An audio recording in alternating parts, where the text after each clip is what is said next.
right, let's see. Let's see if that get us a little bit more motion. Let's see if that get us the motion, man. Oh my freaking gosh. What are we doing, bro? That's just gonna make it worse. My shit already low.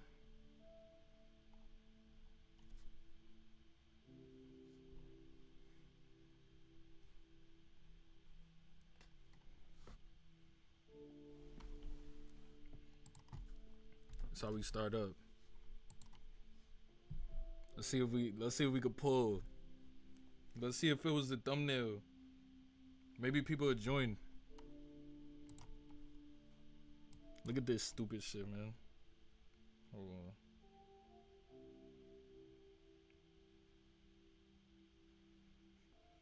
Thought it was my, but the whole time it's my thumb.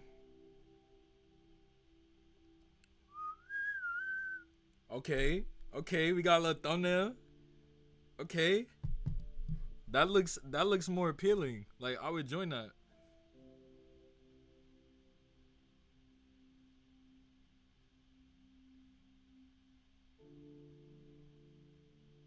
Damn, I look like a dweeb. He talking about. Oh my god. Oh my god. Let's see if we can get him in.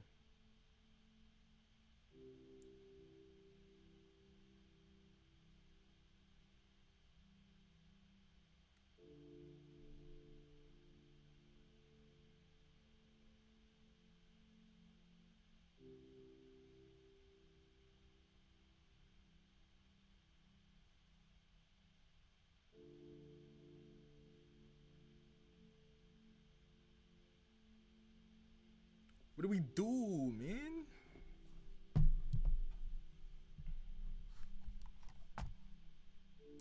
What's good with y'all, bro? I'm not even about to waste no time. Bro. Oh my gosh, bro.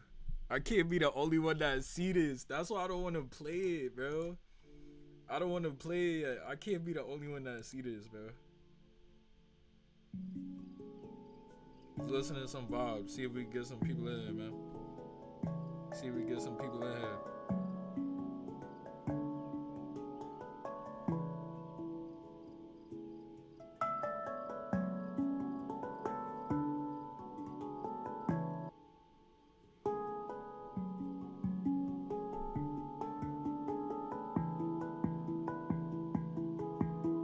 What they can see me doing on.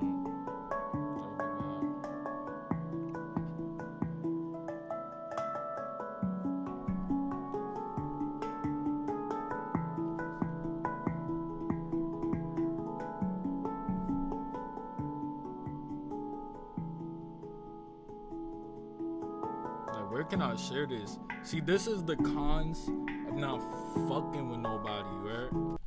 Like, oh my god, that's what happens when you don't fuck with nobody, bro.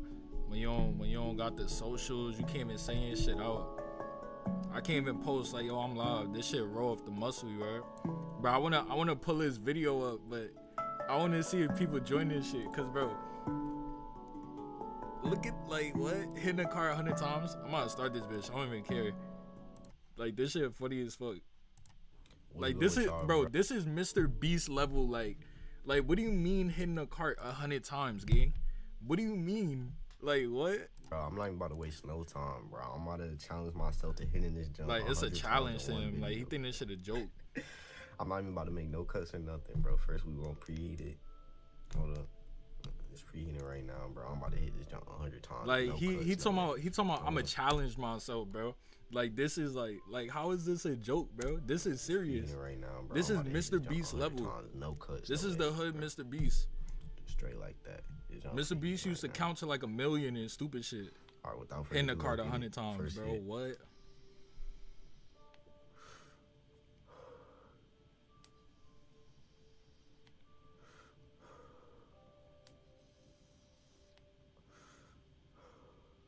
$100 straight?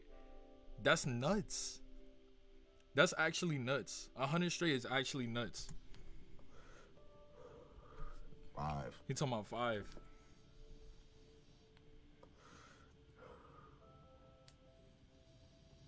Oh, what happened? No. 7. Like, what we doing?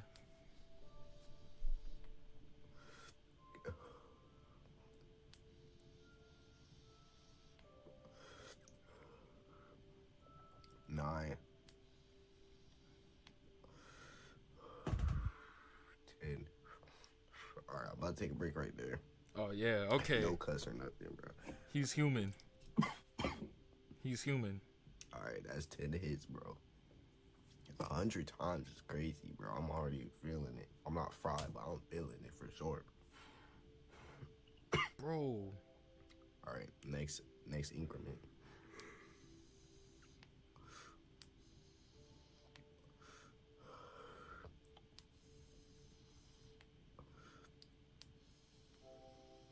Dude.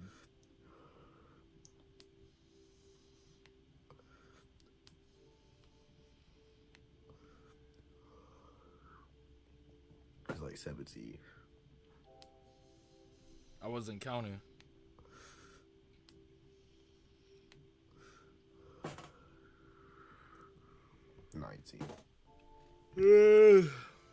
Getting a little chilly, bro.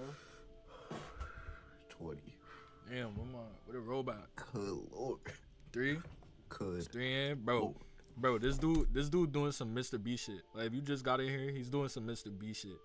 Like, hitting a cart 100 times. Like, what are we talking about, bro? He's like 20 in, right? All right. No cuss, no nothing. He like 20 in. Bro, He's tripping, bro.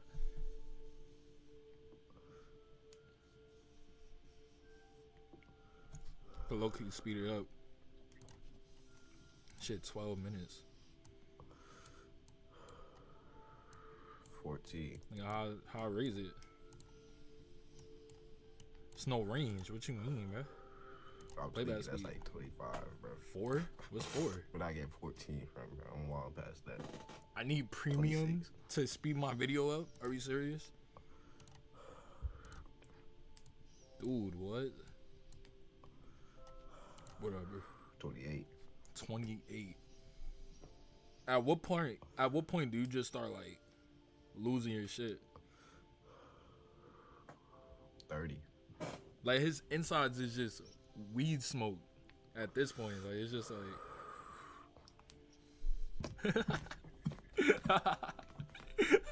32. 32, yeah. Yeah, 68 more to go, homie. 68 more to go, homie. We ain't gonna stop here. He talking about we ain't Persevere, gonna bro. stop. Persevere, bro. Persevere, Come on okay. now. All right, bet.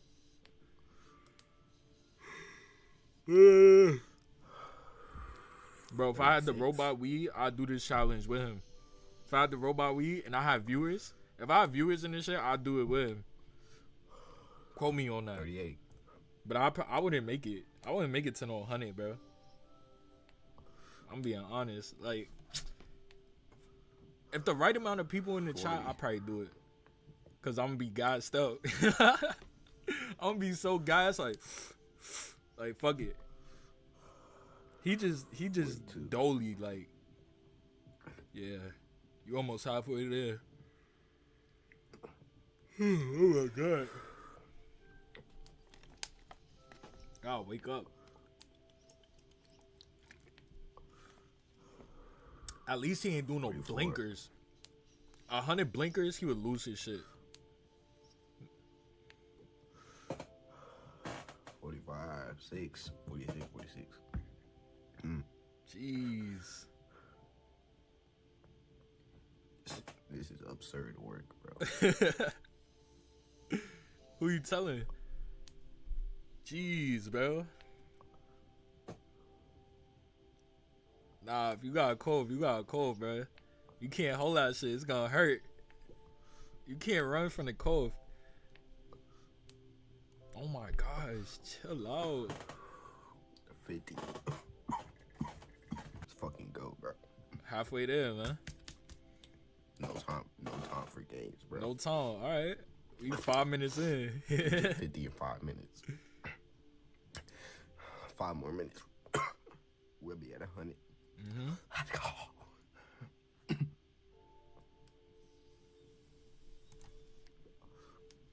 free will, bro. This is free will at its finest. This is free will at its finest. He's cooling. 55. That's 55 right there. Uh-huh.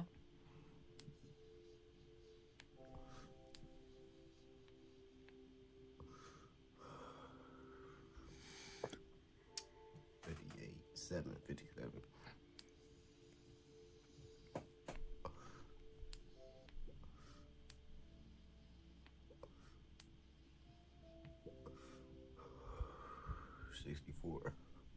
$64. 64 Zoo Line.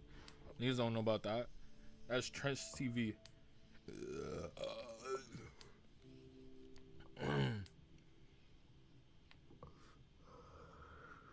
68.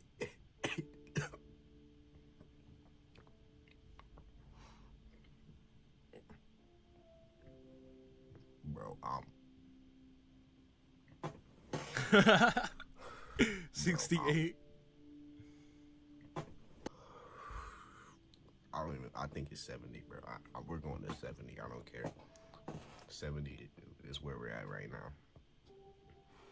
I don't know if that's true or false, but it's gonna be the truth today. I don't even care, bro.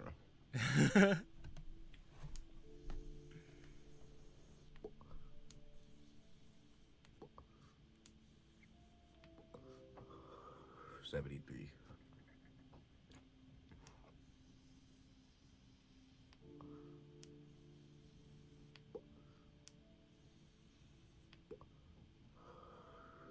Bro, 73 hits in, bro. He's tweaking.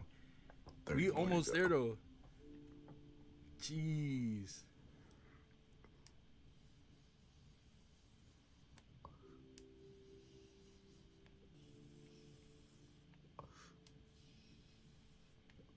$80.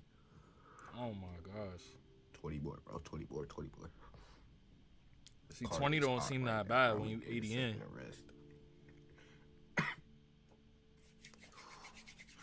Man, when I tell you, dude, bro, I'm a sexy ass nigga, bro. Alright, bro. Alright. I gave you the little water break. Now it's good, bro. It's gonna have to be for now.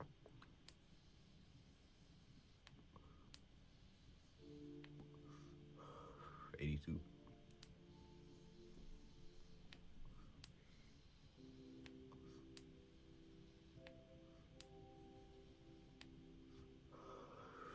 $86.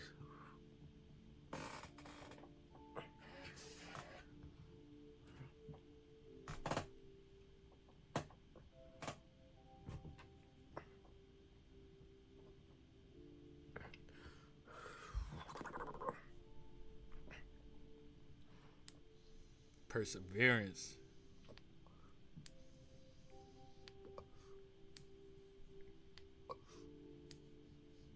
At this point, he's just autopilot. He only know he there.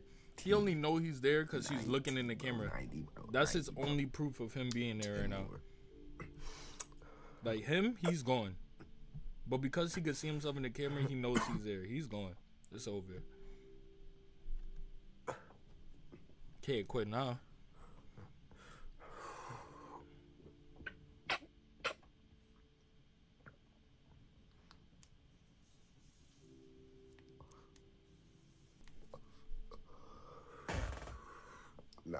$95. Come on, bro. Knock that little 5 out. Right as soon as I finish this, bro. Wait, what you said? As I finish this. This video's getting uploaded right as soon as I finish this, bro. That's fire. Yo, I got that chair. Bro, we got that same chair, bro. Swear.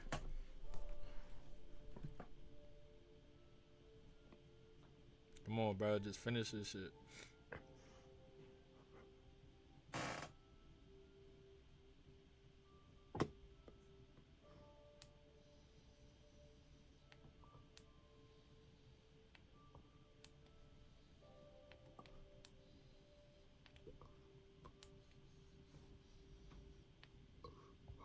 100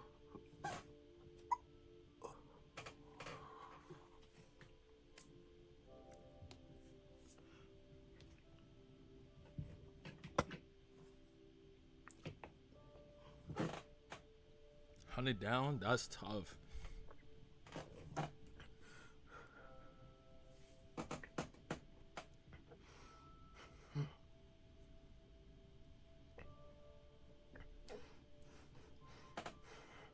Like what?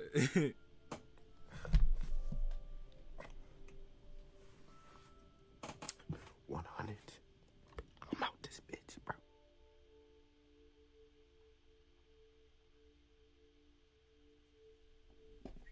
Yeah, hello? Kondo, Universal Champion. That win. What's good with y'all, bro? I'm not even about to waste no time, bro. I'm about to challenge myself to hitting this jump 100 times in one video, bro. I'm not even about to make no cuts or nothing, bro. First, we gonna preheat it. Hold up. Yeah, I'm good. Preheating it right now, bro. I'm about to hit this jump 100 times. No cuts, no edits, bro. Just straight like that. This jump preheating right now. All right, without further ado, let's get it. First hit. Bro. What? What are we talking about? What are we actually talking about, bro? What is this? What is this title, bro? What is this title, gang? Like what?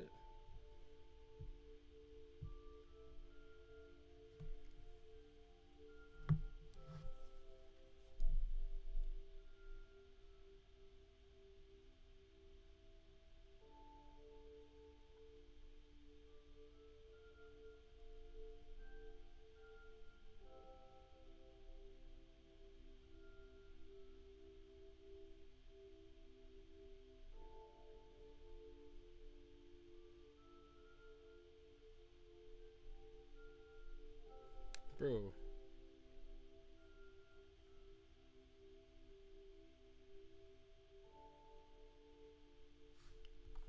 Like I don't even want to click it, bro, but for educational purposes, I had to see what he's talking about, bro. The character you are currently seeing on the screen is from the game Roblox. A game that in recent light has been shown to have the most amount of predators. Bro, look. I clicked on this video saying, but nah, let me stop trolling. That in recent light has been shown to have the most amount of predators out of any online game in history. Like what? And today, I'm going to do a deep dive and find out just how many predators I can find. Game number 1, Neighbors. But like, oh, okay. I was about to ask, like, how do you even know what game to hop on? But I guess it's anything with like voice chat, right? Hi. Hello?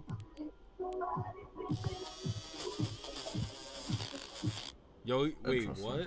This He just gave him a real haircut? Interesting. This is about... Bro, I never even used voice chat on Roblox. Like, I never even, like... the exact moment. Don't you gotta, like, verify and do some extra shit? This was going to be far harder than I expected. Finding a predator was going to take guts and glory. But I would do it. I would persevere, as this was a challenge. Bro, 10 minutes? I'm not going 10 minutes trying to figure out if he could, like, come on, bro. Like, bro, what? Why is this a comparison? Epstein versus Diddy, who's the strongest pedophile? Alright, let's see who. Let's see who you got winning. I low-key don't want to stick for this, but let's see who you got winning. This guy's entire channel is a diamond reserve. Would you please give us your name? Jeffrey Epstein. Now this is what the music industry is all about. Sergio's not crazy. I love this game. Hey, who that is? I love this game.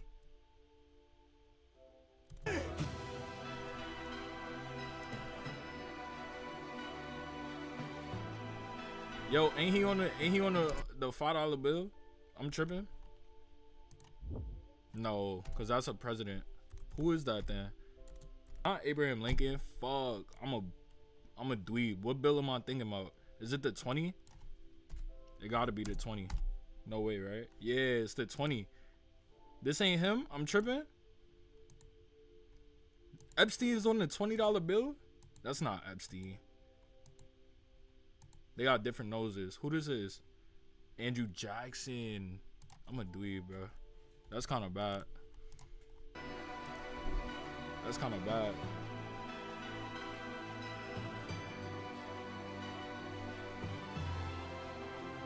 Like, yo, what?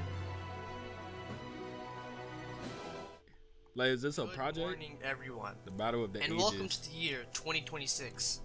With the start of the new year, it's brought upon us what possibly could be the biggest debate in the universe. Two men will be settling this debate once and for all. Bro, this is not a debate. You came up with this. This is not like an ongoing debate, right? There's no way people are just in the crib like, damn, who put in more pain, Epstein or fucking Diddy? Like, there's no way, right? There's no way. That's not a thing, bro. He came up with this. Who is the strongest pedophile?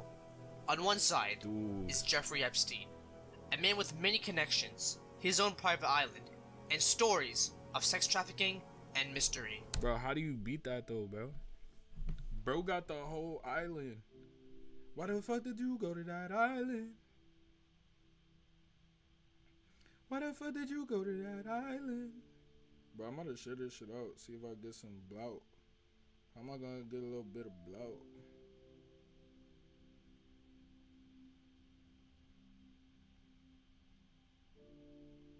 I'm trying to get a little bit of blout, man. Like, dude, who actually was in the crib? Like, damn, like, I ain't gonna lie, bro. He put in more pain than him, bro. Like, you know what I'm saying? It's like, what? And on the other, but I ain't gonna lie though. Sean's stories. See, Diddy got motion. Diddy been had motion. All the rappers was fucking with him. Feel me? But like Epstein got the island. So we really, like, in theory, right? Because this question wasn't on my mind until this very moment. Like, the video popped up and it sparked, right? So in theory, my guess is that it gotta be Epstein because he got the whole island, bro. He has the whole island, bro. That's like, not to say Diddy don't got like private area and acres and resorts or whatever the fuck, but dude has an island. He has a whole island. So if this was a real thing, which I guess this guy manifested it gotta be Epstein, right? That's my guess. That's just my guess. Of sex trafficking and mystery. Dude has an island. And on the other Why the fuck is did Sean you go to that island? aka P. Diddy, the But founder P. of Diddy had motion though. That's what people forget. Like, bro, hella people looked up to P. Diddy before all of this. Like, before he started cracking down on him, bro, he had motion, bro. That's what we forgetting. That's what niggas forgetting. Mogul. We can't keep going back and forth for so long, or else. Like what? Why is this a Mahomes, Brady, We can't keep MJ? going back and forth for so long. Why is it even on this or like else caliber? A worldwide civil. Why is it even on this caliber?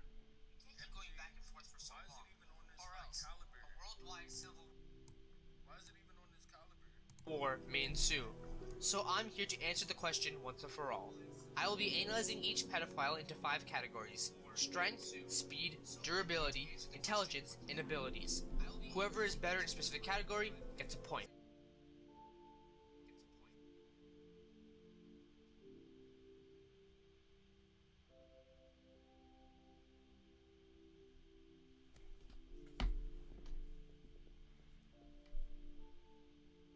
Why is this a thing? Ooh, that was clean. Wait. Oh, the delay is low. Okay. Yo, bro. This guy has categories for strength, speed, durability, intelligence, and abilities. What does he mean by abilities, dog? What? Yo, son.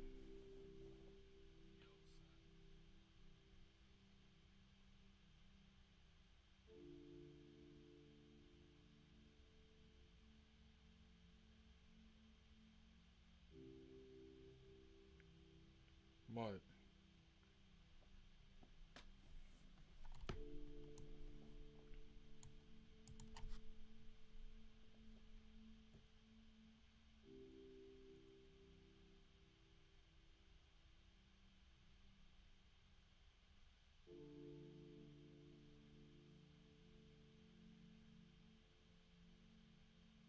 Why the fuck did you go to that island?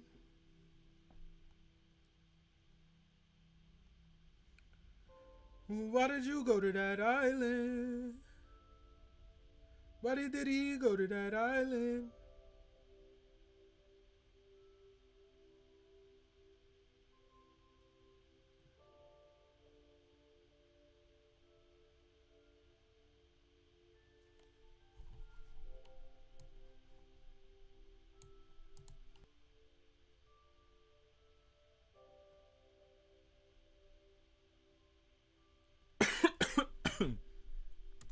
Wins and is deemed as the Bro, strongest that's too pedophile. accurate. This battle will be legendary.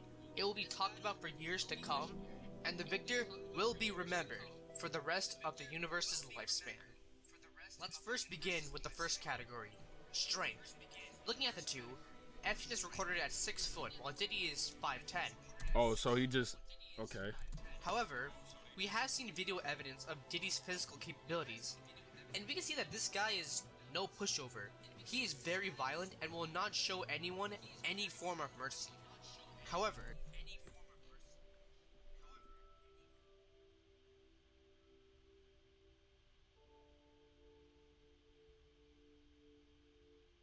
Thought it was my...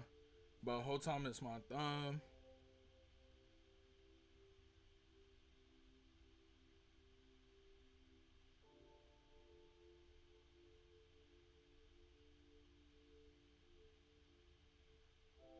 But whole time it's my thumb. Bro, why is my shit doing that, dog? we need to look at another form of power, influence and connections. You see, both of these men had very powerful connections, which in turn made them very powerful people. But while Diddy had many musicians and celebrities in his grasp, the influence and power Epstein exhibited is unmatched. As stated in my other Epstein video, he had connections to people all around the world, and some of them were very powerful figures in these countries, such as Putin. While we have never seen Epstein fight personally, it is clear to me that he has tons of power over everyone. So even though it's close, I'm gonna give strength to Epstein.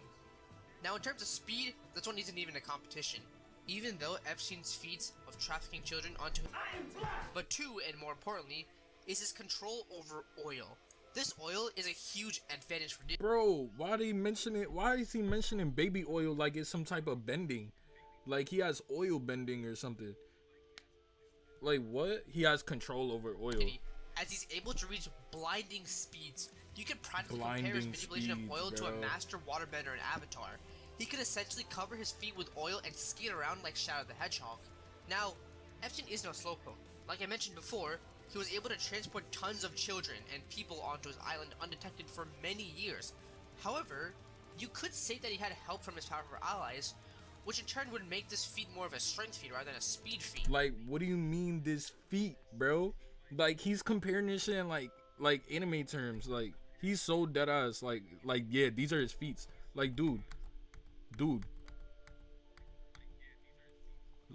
Look at the criteria. What is this criteria?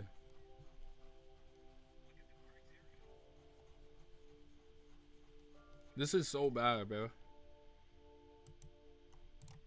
Epstein was able to maintain his Like yeah, he had allegedly over a period of 2 decades transfer people.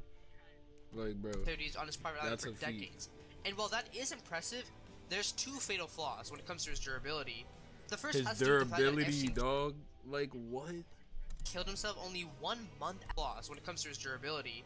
The first has to do with the fact that Epstein killed himself only 1 month after being arrested. And to me, this shows him. Wait, so hold on, dude killed him. Wait, I'm just under a rock. I'm just under a rock.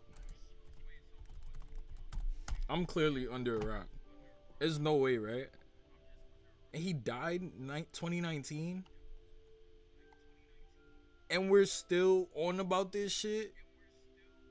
Oh my god, that's why, bro. This shit's serious. Like I'm gonna keep it about. I'm not that like into it because I could care less about both these He had a guys. fragile persona and character. He took the coward's way out instead of dealing with all the The punishments he was coward's going to way out. endure. And the second and more recent one has to do with the files that were released. Now, on first Yeah, glance, like they still investigating this shit. Like they still in his heels. Cause even though bro killed himself, they like nah, y'all not safe, homie. Y'all was doing some some other shit out there, man. Like that's what I'm saying. Like I said it got to be Epstein. In context of what's going on, like if we're really comparing, bro had the island. They still trying to crack down on his ass. Like they not even trying. Like did the files come out? I don't know. Like Most, this shit if get not all, serious. these files are completely redacted, and you would think this would be a great feat for Epstein. Completely House what? files are completely redacted, and you would think Overdacted? What does that mean? Did you say overdacted? No way, right? He probably said redacted. Redacted Epstein files. Like what? Yo, either that's like correlation, bro. I don't know if you've seen that. Whatever. Edit for so just like went over it. think this would be a great feat for Epstein. However, the redactions have a massive problem. It's not technically redacted. You could easily copy and paste the black text, paste it into Microsoft Word, and read everything. It's a false redaction. While it was initially durable, it crumbled very quickly. These two durability feats immediately bring down Epstein's chances. But for Diddy, it's the complete opposite. When he was caught and arrested, he didn't kill himself, immediately shifting the odds towards him. But his biggest saving grace is the oil once again. You see, his oil manipulation reminded me of Alvida in One Piece. Her smooth fruit makes her body super slippery, causing attacks to simply slide off of her. This is very similar to Diddy's oil, as you could cover his whole body, and any attack Epstein would throw at him could just slide off. And because of this, I'm giving durability to Diddy. Now for intelligence, this one's an easy one. Even though Diddy is considered if an you just OG got in for here, the Diddy. look at this shit. Look at the criteria that we're comparing these two guys off of. Who's the strongest? And we're talking about strength, speed, durability. Dude is mentioning these guys with feats, bro. He said Diddy has oil bending. He has control over oil. That's why he has higher durability, and the fact that he didn't off himself, and that's why he has higher speed. This guy's a troll. Now for intelligence, this Like one's what? an easy one. Even though Diddy is considered an OG for the King of the Freaks, he isn't an OG. Epstein hosted island parties and was able to get away with it for many years. Diddy was also seen making some questionable decisions, especially regarding his actions when it came to the deaths of Tupac and Biggie. But because of this, without a doubt, Epstein has more intelligence over Diddy. But now, the score is 2-2. And there's only The one more tiebreaker. category left. How do we break Abilities. such a tie? Abilities. Let's start with Epstein. With his many connections, he has Yo, who we got? Who we got winning? Who's stronger? I said Epstein. I ain't gonna lie. If I had to guess, the ability to harness their who's stronger? power as well. But then again, Not he to made a good mention point. the Bro offed himself, so it's like he probably won't like squeeze out the dub. I money ain't gonna he lie. has. This ability to harness their power as well. Not to mention hold many on.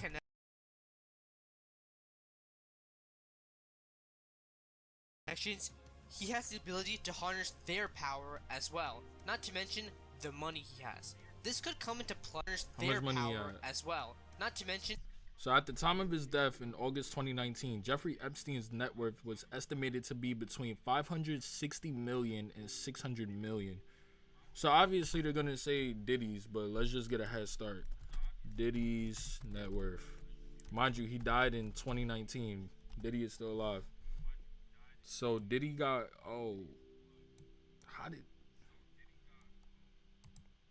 he got money on. Dude got money on. the money he has. This could come into play when it comes to flexing. However, with the amount of money Diddy has as a record label owner, that would be a non-factor. Epstein also has a redaction ability, which he could use to disable some of Diddy's attacks. While these redactions would be weak long-term, they're Dude.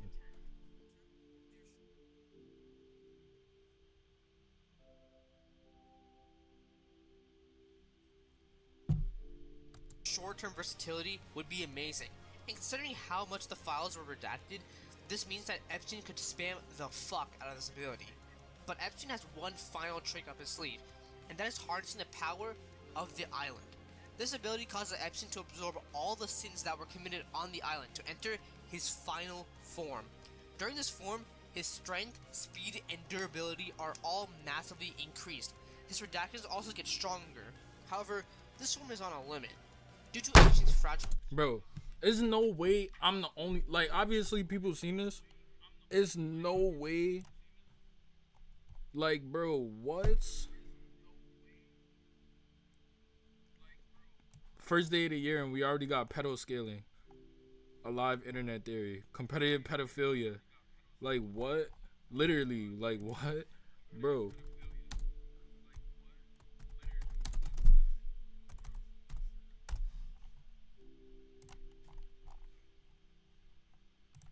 persona, he can only use his form. However, this woman is on a limit. Due to Epstein's fragile persona, he can only use his form for about a minute. When his form depletes, he needs to recharge before he can attack normally again. As for Diddy, he of course has his oil manipulation, but he can also play some of his music. When this happens, Epstein is stunned temporarily, because he needs to cover his ears to not listen to Diddy's terrible songs. He also has more durability and speed to his advantage, and this could go toe to toe with Epstein's island form. But when it comes to oil manipulation, Diddy can use it to form constructs and weapons to attack Epstein. Are we hearing the However, same thing? Due to Diddy's lower intelligence, constructs and due to his oil manipulation, island form. But when it comes to his oil island manipulation, form, and this bro, could go like toe this, to toe is he with serious? Epstein's island form. But when it comes to oil manipulation, Diddy can use it to form constructs and weapons to attack Epstein. However, due to Diddy's lower intelligence, he might feel compelled to shoot tons of oil at Epstein, which will lead to some openings. However, remember that Diddy's oil negates most, if not all, of Epstein's physical attacks by coating his body with oil. And even though redaction could stop short bursts of oil, if Diddy were to use his oil beam blast, it could cause some serious trouble to Epstein. Diddy could also pretty easily blitz Epstein, as their speed is only on the same level when Epstein is in his final form. But Diddy could also use his abundance of oil to stall Epstein. On top of that, Diddy could also use his secret technique, the Oil Diddy Party, where he summons a giant mansion entirely made out of oil and traps Epstein inside of there. Now, very similar. Due to the counters he has, I think the point to abilities goes to Diddy. I love this game! Okay, bro. Diddy's the strongest pedophile, bro. He earned his spot through oil manipulation and parties and Epstein's fragile ego and his low survivability in the mental world. He couldn't abstain. He just couldn't maintain, bro. He offed himself. So with all that being said, after analyzing the two men side by side, based on their strength, speed, durability, intelligence, and abilities, the winner and the de facto strongest pedophile in the universe is Sean Combs, aka P. Diddy. The strongest pedophile of today beats the strongest pedophile of the past. Let me know what you guys think in the comments down below, Bro. and I'll see you guys in the next video. Pokeshek, brother, you are a troll. What Pokemon were Epstein Island? What? Who has a better LeBron? Who has a better legacy, LeBron or Kirk?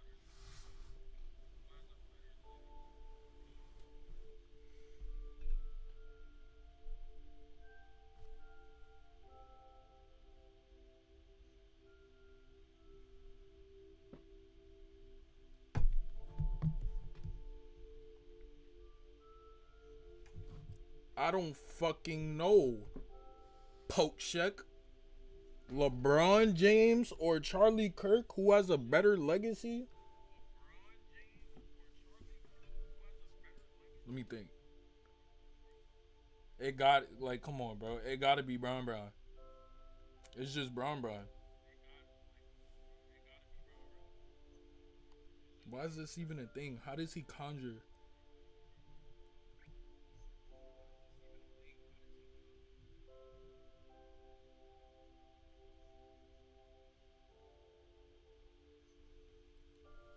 Why is this a thing, bro?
See this shit?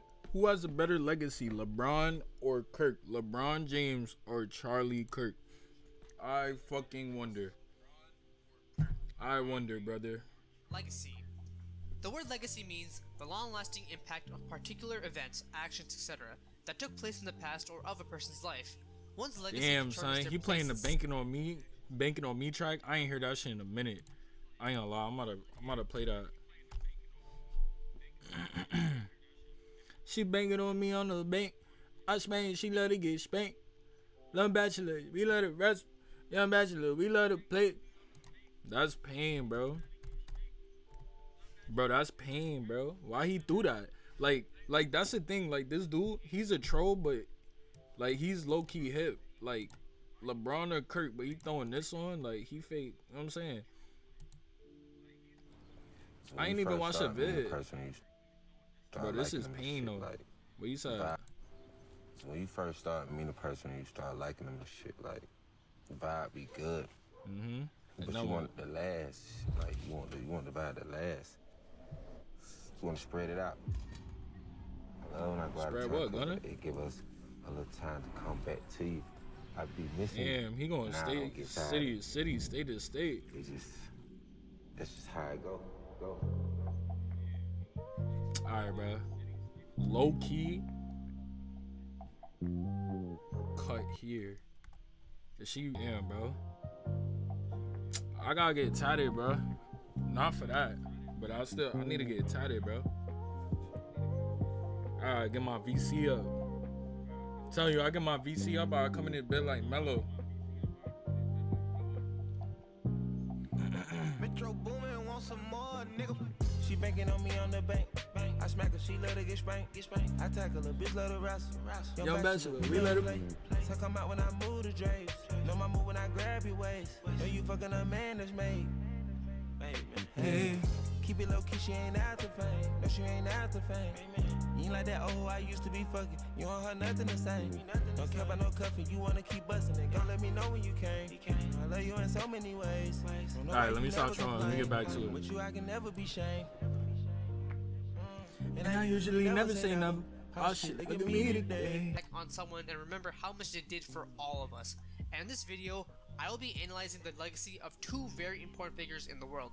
Two men who dominate their respective careers and fields, and now pave the way for future generations. Today, we're going to figure out who has a better legacy, LeBron James or Charlie Kirk. Now, The question nobody but this guy has ever asked, I promise.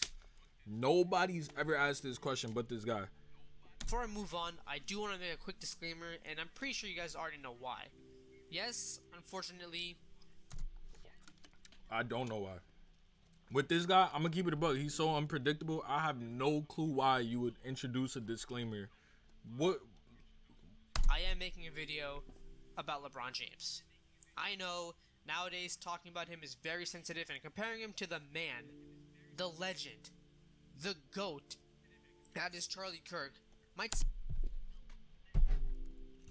Pokey Shuck, Poke Shuck, whatever the freak, man. You're a character, brother. seem extremely disrespectful. However, I once again need to state this. I am a YouTuber who makes videos that make people laugh. My content is satirical. The fact that I even need to say this is kind of ridiculous in itself, but times are different. So yeah, I'm making a video about LeBron. So none of you guys can get mad at me. You got that? I don't know, bro. After seeing the depth that he just went, and then comparing Diddy and Epstein, how he had the categories and the criteria, I don't think this guy is joking, but he's writing it off.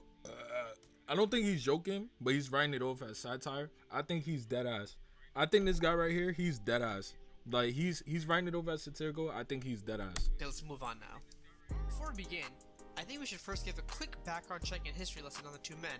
And I'll start with the GOAT himself, Charlie Kirk. Charlie Kirk is the best master debater of all time. Master a phrase he debater. himself coined and invented. No one else made that phrase up. And Charles over here was different from other debaters. When someone asks a question like pancakes or waffles, there's going to be side Pancakes or waffles? I know I'm going waffles. to this. But for Kirk, that wasn't an issue. Waffles got pockets for your condiments and whatever you want to put on it. Pancakes just, you know what I'm saying? You supposed to spread butter on pancakes. You can put whatever in them little cubes. Waffles is like pancake ice trays. They're like pancake ice trays for your syrup. But me personally, I don't put syrup on my waffles. I put honey. I throw honey on my waffles. At all, because everything that Kirk said was factual, and everyone knows that. There wasn't a single bit of discourse that surrounded him at all. So when he was tragically assassinated on September 10th, 2025, it felt like the world lost a piece of itself that day. I remember I was particularly devastated myself. I couldn't stop crying for days. Then when I had to go to college classes, I told the professor, can we really continue without Charlie Kirk? And the professor and everyone else in the class started crying as well. Charlie Kirk was a man who was truly afraid of nothing. Not that he needed to be, everyone loved the guy, but he meant something for all of us. Which is why we are now in the year 1 AK after Kirk. Now,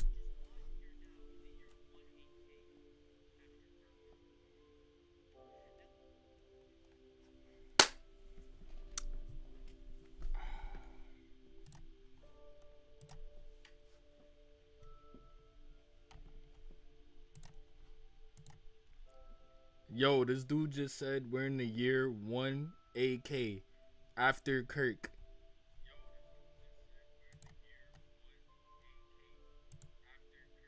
Oh, I just sold. AK after Kirk. I couldn't stop crying for days. Then when I had to go to college classes, I told the professor, can we really continue without Charlie Kirk?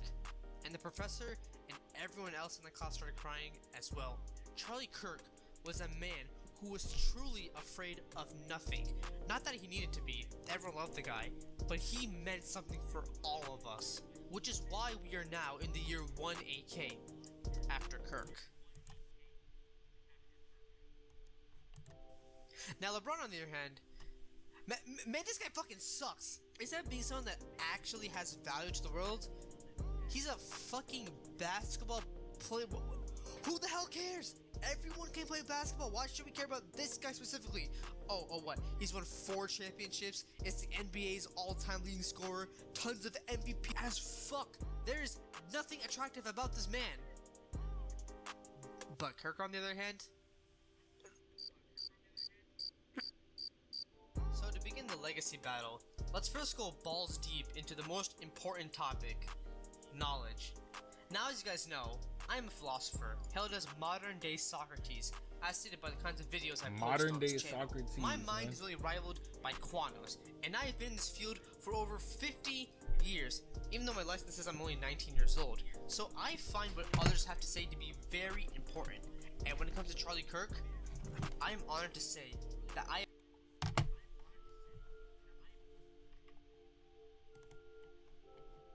legacy. The word legacy means the long-lasting impact of say to be very important. And when it comes to Charlie Kirk, I am honored to say that I have learned he was talking about the policies of the Republicans and the Democrats. And I was like, wait, you're telling me that the government has sides to it? And then I looked it up, and it turns out the Republicans and the Democrats, there are different sides. Like, what? Was anyone gonna tell me this? And then I was watching more of the debate, and then I came to find out that there's a presidential election. Like, you mean to tell me that people vote for president? Bro, I thought for every 4 years God spins a wheel and chooses someone to run the nation. And then, get this, I also find out that the government isn't just the president. Like, there's also the vice president, the Senate, the House of Representatives. Bro, I thought the president would use possums to run the government. Like, I thought the little jits that ride the mother's back, I thought they made the decisions. But you're telling me that human beings like me and you run the government? No, I was flabbergasted when I heard all of this. And then right after I recovered from shock, Charlie Kirk starts talking about racism that black people face in modern times. And I was like, wait, you mean to tell me that there are different people with different skin colors? Bro, I thought black people were shiny, like shiny Pokemon. Like when my wife gave birth to a black baby, I thought that baby was shiny. But then I find out there are different races and different skin colors that live all around the world? I'm still pretty sure my kid is shiny though. Nah, but get this right. The biggest thing that I ever found out was when he was debating this person and they were talking about whether or not abortion should be legal. And I was like, wait, you're telling me abortion is a real thing? Bro, look at my headphones, bro. Jeez, fam.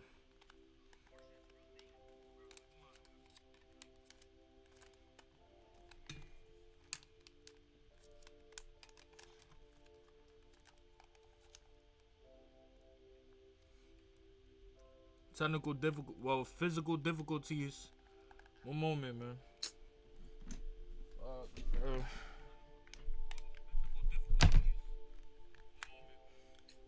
Bro, this is so stupid, bro. Like, who has a better legacy, Braun or Kirk, bro? He's so serious. So I looked it up. He's so and it turns out serious. that abortion is the deliberate termination of human pregnancy. Bro, I thought this whole time abortion was a Skylander. But it's real. Like, people do it, and there are many debates of it. And that's just the many things I've learned from Charlie Kirk.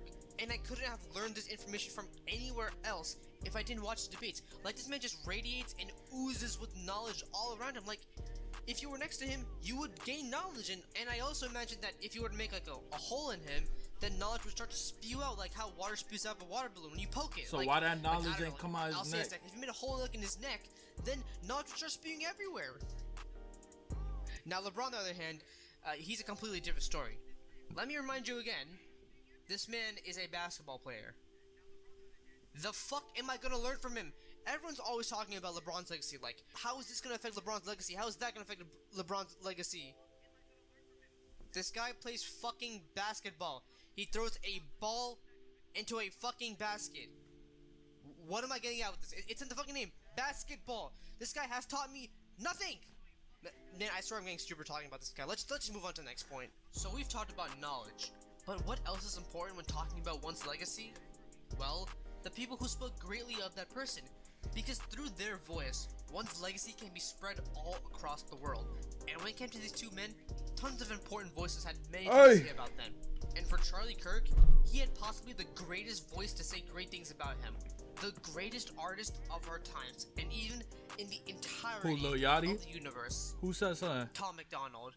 I mean, how could anyone... Who?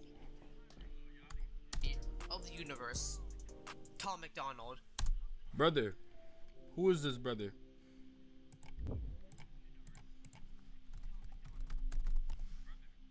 Who is this brother? Tom who? McDonald. McDonald, yeah? Yeah, right. Tom McDonald. Charlie Kirk.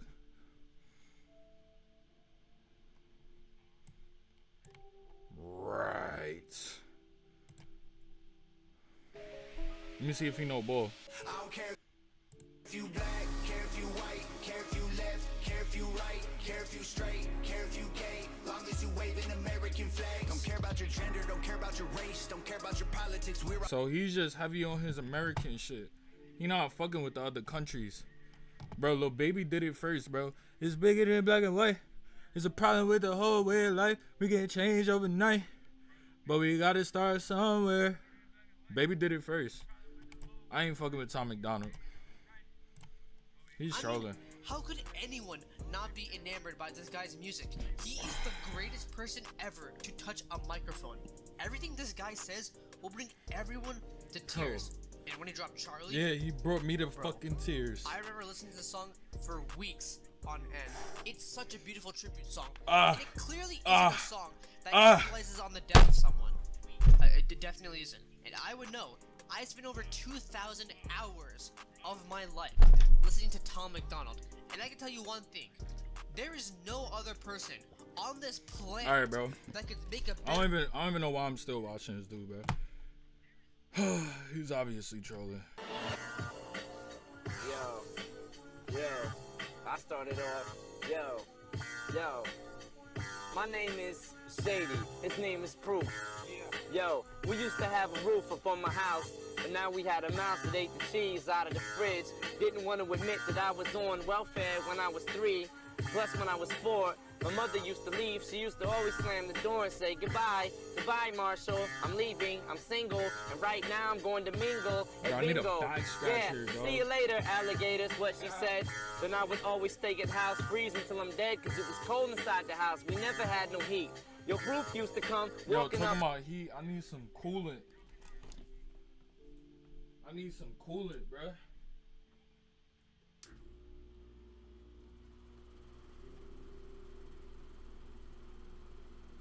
I need some coolant, bruh.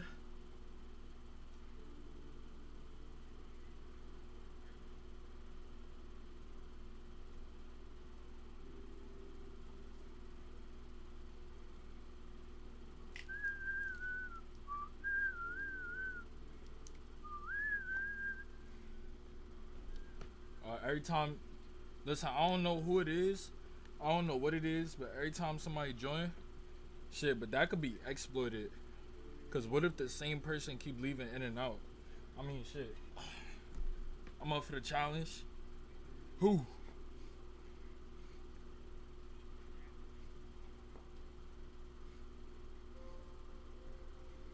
Give you a little 10 piece.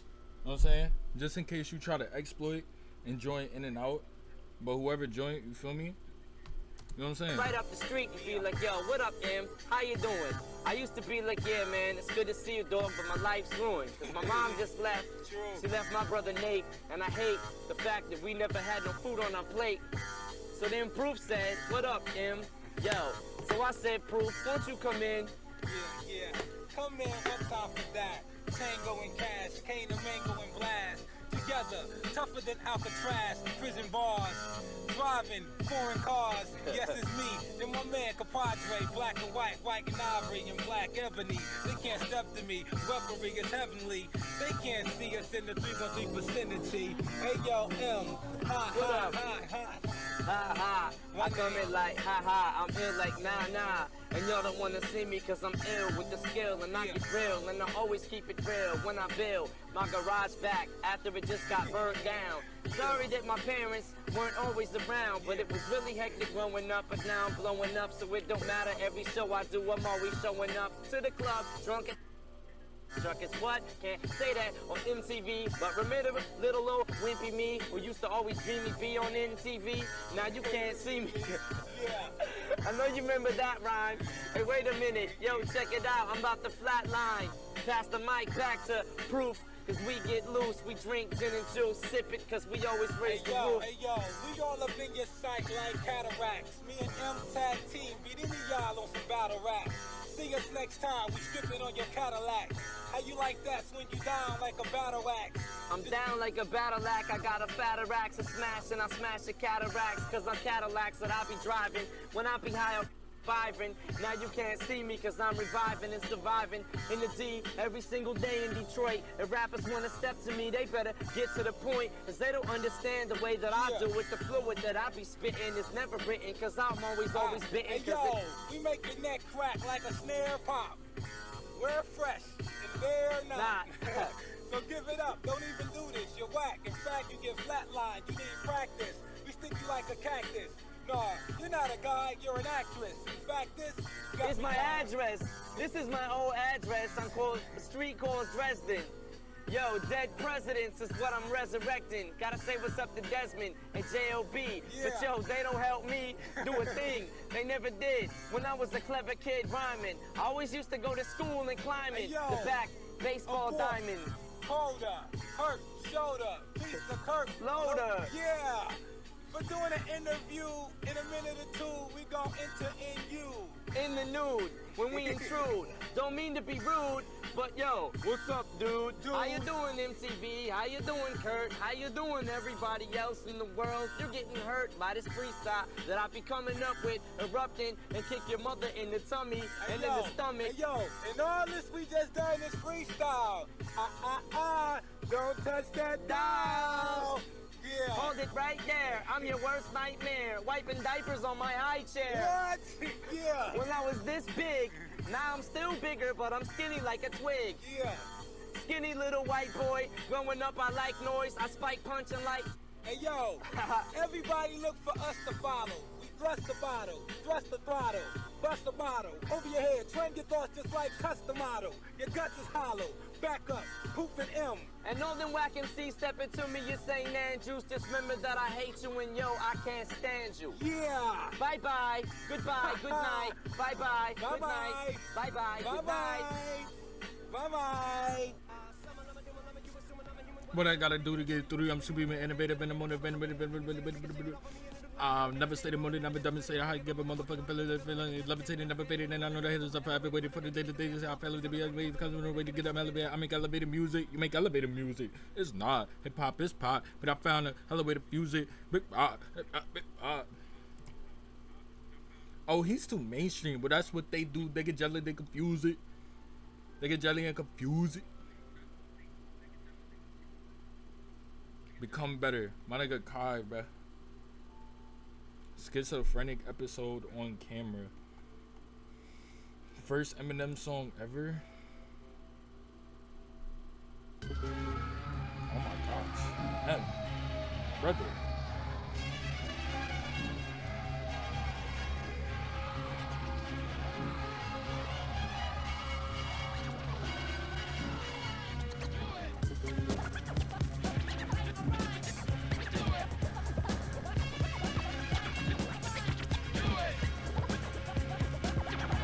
Twin look like me. That's me.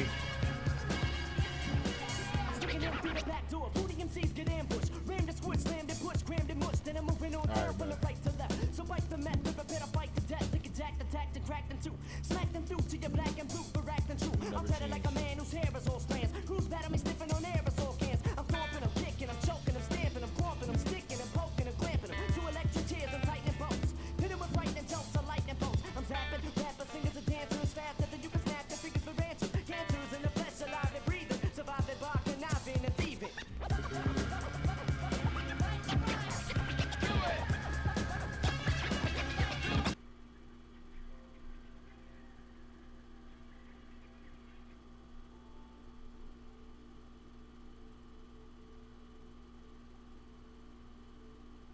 It's the YouTube. Okay. Dude. My shit can't handle it.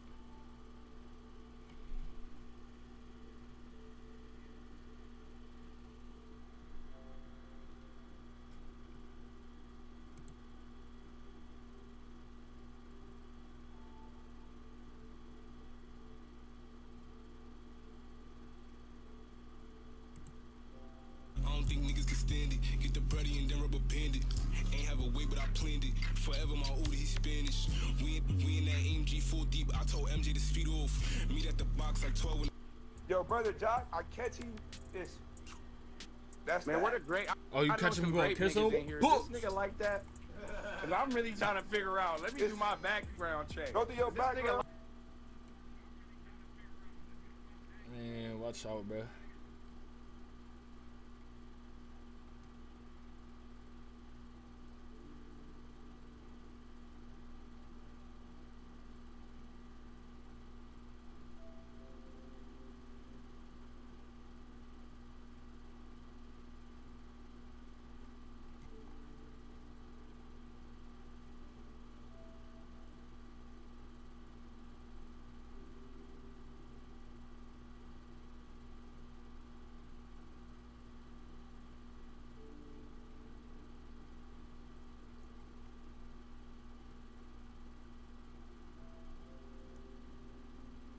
Bro.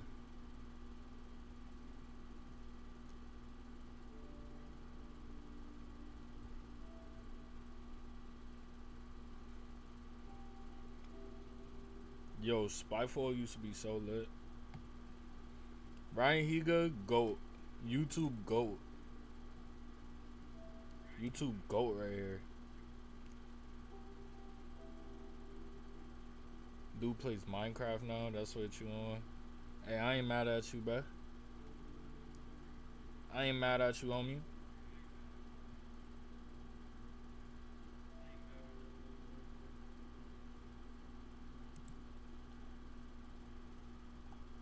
Oh, he's too mainstream, but that's what they do. They get jealous and confuse it. It's not hip hop, it's pop, but I found a hella way to fuse it. I don't know how to make songs like that. I don't know what words to use. DC the Dawn. I don't even bump, bro.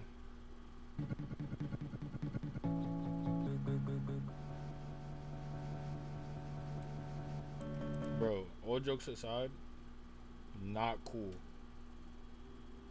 Epilepsy warning, bro. Seriously.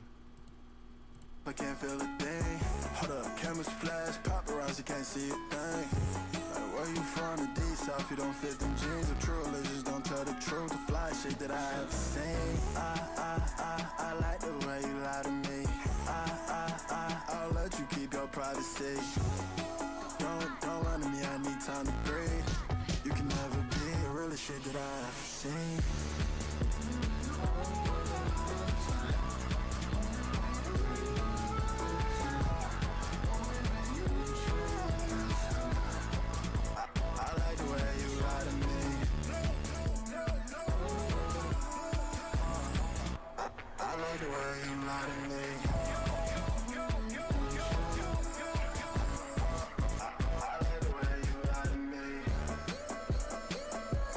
Paper planes. Shawty, I don't need a car, believe we can blow the shit up in flames. I ain't tryna play these games. On the internet, cussing me out, trying to think they all the same. I like the way you lie to me. I'll let you keep your privacy. Don't run to me, I need time to breathe. You can never be the realest shit that I have seen.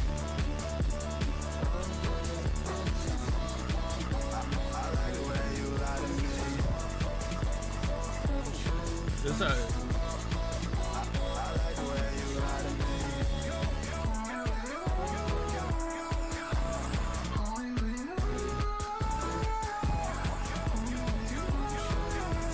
like this.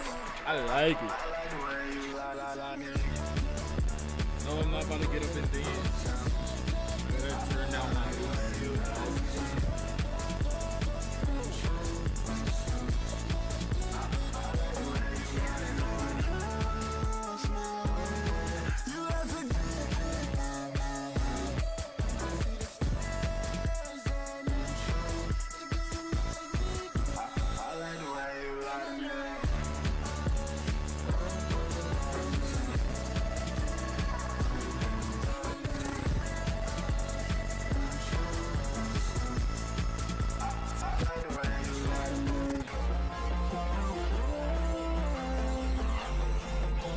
I fought with it.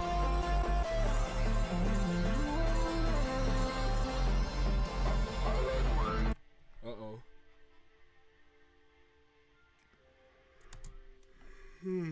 Hold on. For the past 10 years, this album has been handcrafted with one intention. A personal challenge to myself to create the best work. To do on my last what I was unable to do on my first. I had no way of knowing how much time, focus, and energy it would eventually take to achieve this, but despite the countless changes along the way, I knew in my heart I would one day get to the finish line. I owed it first and foremost to myself, and secondly, I owed it to hip-hop. The Fall Off, J. Cole. Okay.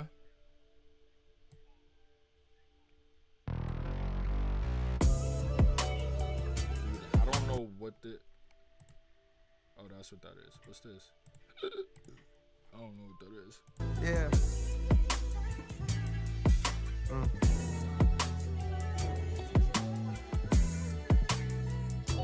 How I see it. How I see it. Yeah. It's a nice area. Listen. I persevered through the worst. My thirst to adhere is a curse. My life, I see it in reverse. I first appeared in a hearse. The driver steered to the church. My grandkids carried the coffin to the altar as they burst into tears from their shirts. The tears rise to the sides of their face and into their eyes is piercing where hurt. Fast forward 60 years, I got verse of the year. My purpose is clear as to murk. Whoever dare flirt with death, the best alive. And what you now hear is the word. So is he saying that he done at 60? Hey, look, if J. Cole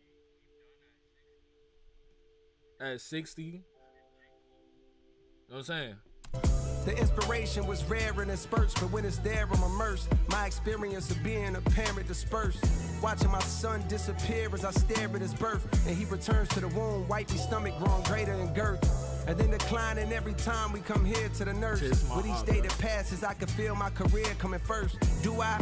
Took the wedding ring off her finger and now I'm single. Walking up the aisle backwards to an era of dirt. Falling clubs tipsy with a bitch I see clear through a skirt. The cameras be snapping, blogs be yapping, so I'm careful alert. Walking to my section, whisper right in my ear, we flirt, we part ways. I see her from a distance, she stares with a smirk. Cheers to the perks with the squad, we live for the search of new hoes. Lusty, quick to fuck me, unaware of they worth. We lead the club, drive to the show, and I swear that it's turned. It all begins with encore cheers from those wearing my merch. Fast forward through years of rehearsal, losing, winning, bank account thinning, income streams nowhere near as diverse. And though I'm blessed, I see me stressing from hearing the chirps of naysayers who only days later I don't care to convert. On cloud 9, now signed to my hero, one of the so-called kings of this rap thing that I swear to usurp. Decade later, mama cut on the cable. My motivation to be greater ends the moment I appear in a purse. I'm growing shorter, Pampers cover my hindquarters. I watch my father walk back in my life and it clears up a hurt I couldn't explain. Mama gives me my name, then hands me over to the doctor and I watch as my spirit reverts. Then I'm no longer here on this earth. I'm no longer here on this earth. That's how I see it.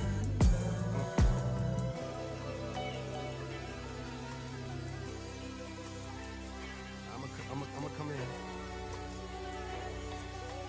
Hey J. Cole, I fuck with you. I was zoned out, but I hear you. I mean, shit, bro. 10 years. I mean, shit. How many tracks we got though? Why track 2 and not track 1? Rap this life story backwards with the same force. Elite. Oh, fuck up. This is elite pen work. Even when I rhyme about the future, I be reminiscing. We made it past 25 to listen to this masterpiece. I had in my time like I lived my whole life backwards. I mean, shit. I'll tune in. Bruh. What the fuck? I'm not watching that. I'm tired of like, I don't even know what to call that, bro. It's just troll. It gotta be.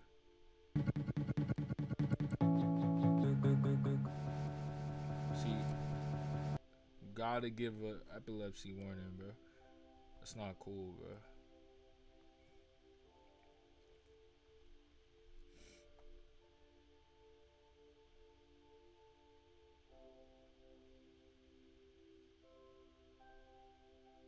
Every level of consciousness. Consciousness doesn't make any sense. Sights, sounds. Yeah, I'm gonna keep it a buck. A lot of this shit doesn't make sense. It doesn't. And if I see, I don't got the people in here to. I can't yet.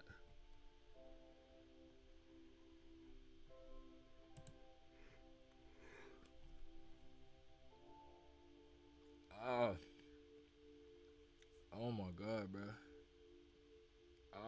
Fuck. Level 4. Transcendental consciousness. Beyond the turbulence of waking, dreaming, and sleep, there lies another state. One that doesn't fit neatly into the usual map of the mind. It's not unconsciousness, not imagination, not ordinary awareness. It is transcendental consciousness. It's a pure and silent awareness that is aware of itself. Here the mind is awake, but utterly still.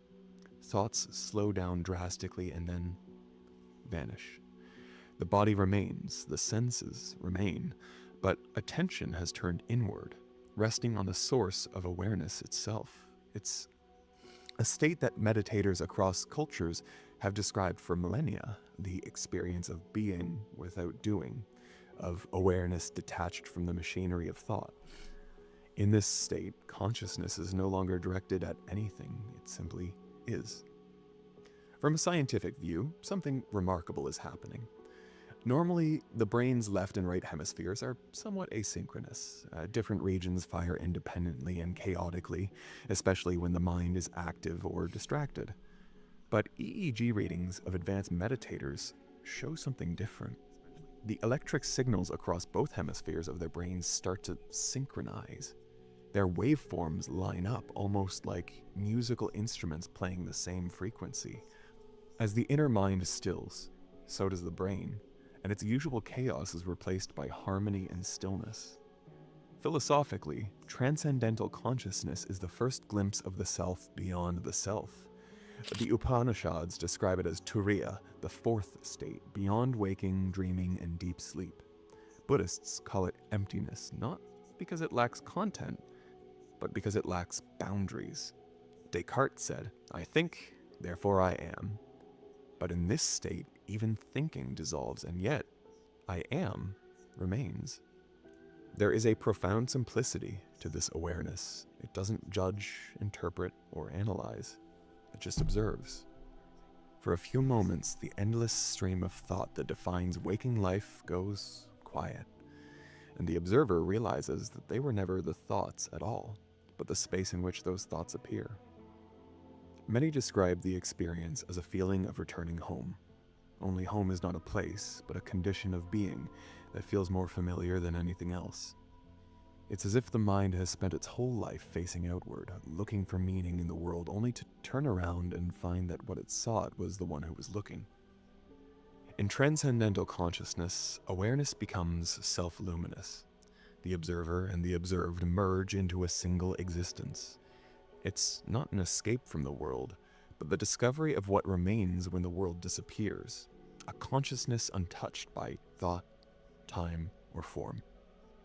At this point, consciousness begins to step Bro, my problem with shit like this,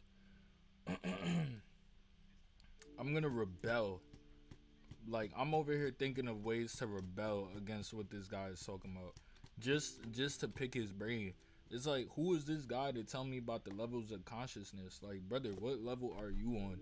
Are you just transcendent and that's why you like, bro, like, who are you, dog? But I agree, though. It doesn't make any sense.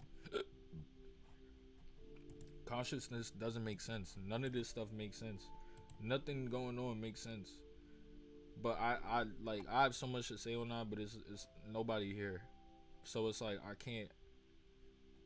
can, but I won't. Because I want people actively, like, bouncing ideas. Like, I want to discuss that for real. I can't just, I don't want to. No.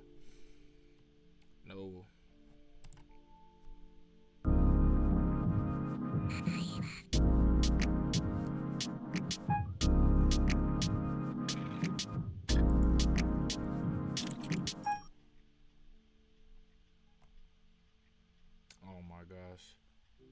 Oh, that's not why I did that though, bro. Jack move. Fuck. Yo, chill out.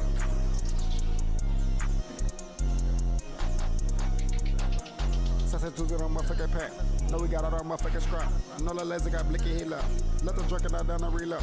Take a shit, fuck nigga took off. Drop the window, let the blick get off. Knock on the door, bring a stick in the house. This is Jack move, no one make a sound. Somebody move, take it out on all y'all. Bitch ain't tryna fuck, get out my call out.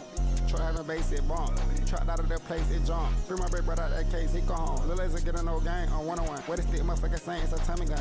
This shit get ballistic, having lethal weapon. Shooter this partner set fuck with a mason. Drop the pack out tonight. Drop the pack off at the right destination. Gang going up.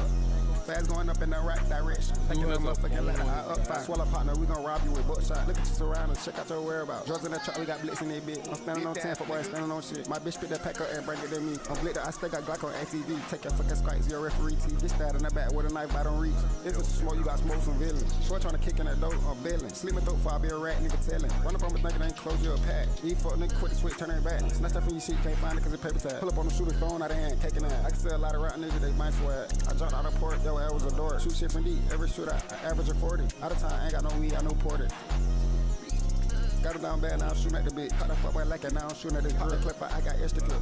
Running to the game, might mess your face up. Another shooter, I gotta take some. Smoking dope and let's throw low, let that bass jump. Scare around and going to high, you got goosebumps. Zanzaline got me too strong. Fuck nigga fake clutch, I'm like do something. Whip out the blick when I shoot, I'm like take that.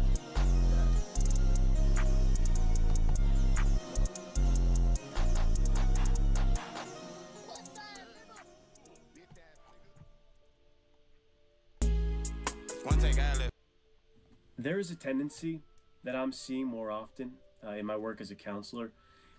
It's concerning. It's this tendency of having very, very little tolerance for how long people are willing to suck at something. You know, a very low tolerance for how long they're willing to kind of struggle and toil and fail in their attempt to attain a certain goal. So is he saying like people just being okay with not being good at something? Is that what you're saying? I make this video because it's such a concerning predicament, because I want to talk about what I think they're losing when they forego that experience of the toil and struggle and failure. But also, too, I want to talk about why I think it's so easy to perpetuate and why I so fully understand and empathize with where they're coming from. So right, first, that's two words that I need to understand in this context. Perpetuate. I need, cause like he's saying this shit, but like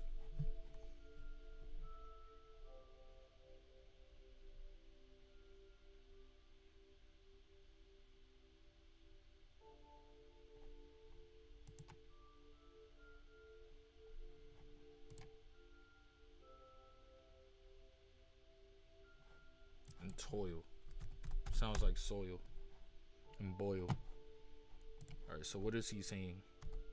Let's translate in. Forgo that experience of the toil and struggle and failure. But also, too, I want to talk about why I think it's so easy to perpetuate and why I so fully understand and empathize with where they're coming from.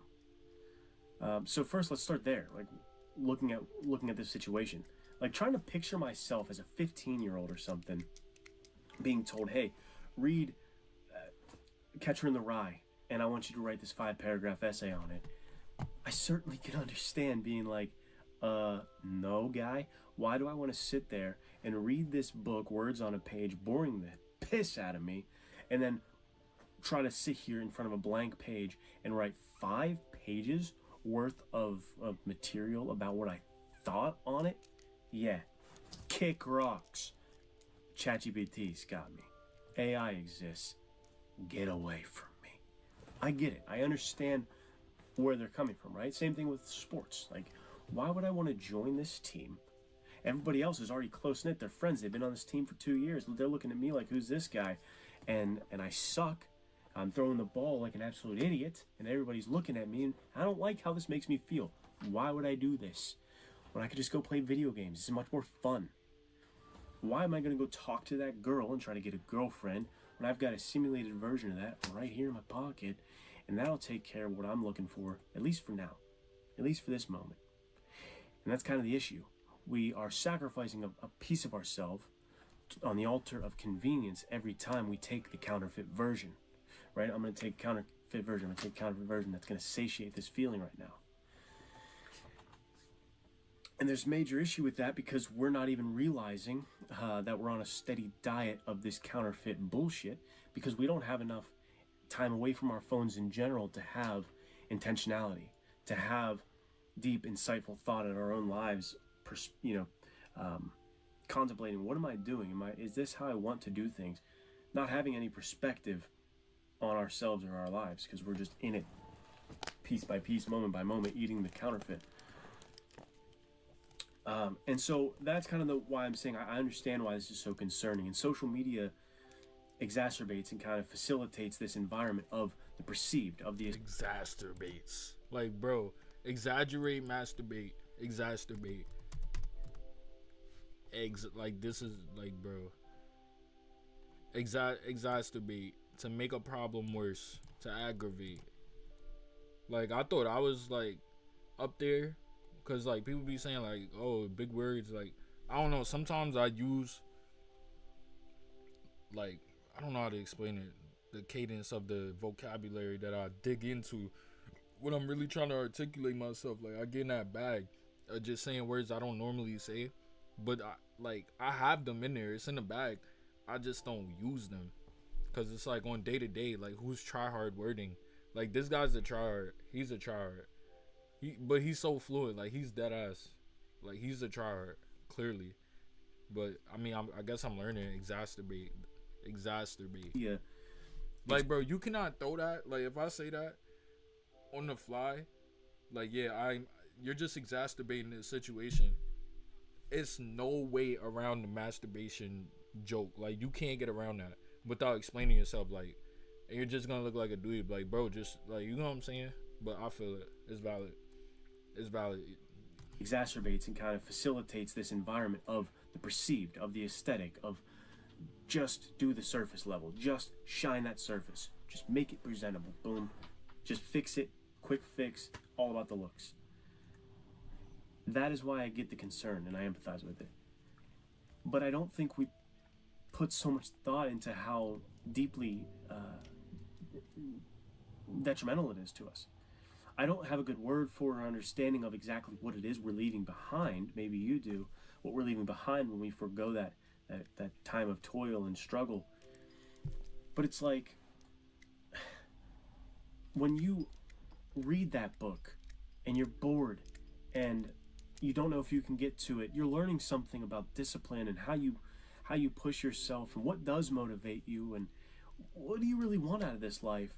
And then you're sitting there with the blank page and you're thinking about the book and you're actually being honest and earnest in your attempt to pull something from who you are and what you understand, what you make of this place and the words that were written on the page, and you're kind of coming up with something brand new with the synergy of those two concepts, and you're making something new, all your own, your fresh own ideas on the page.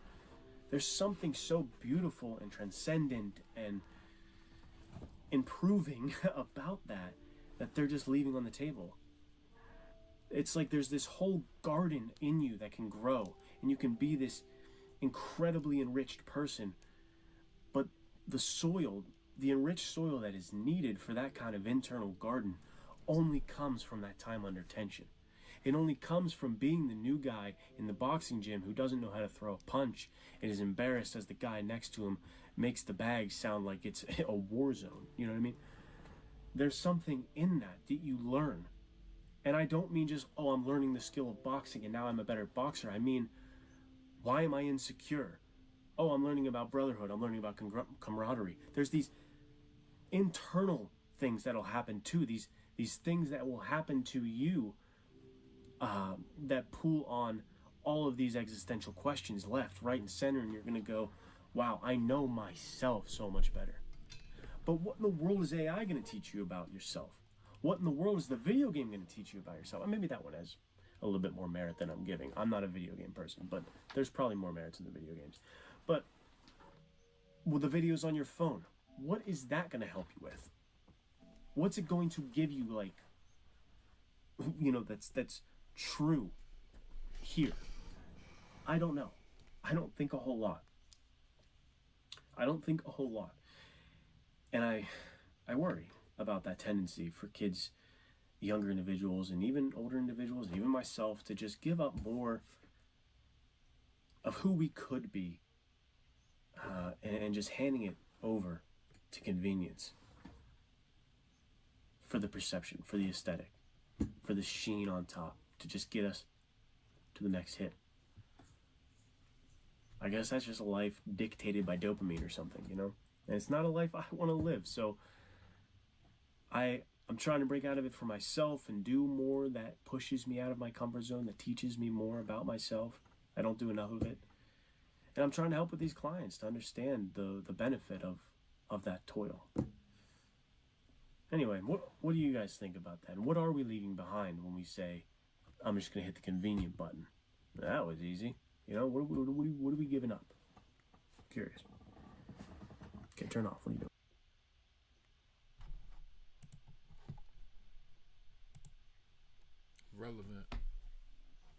Relevant.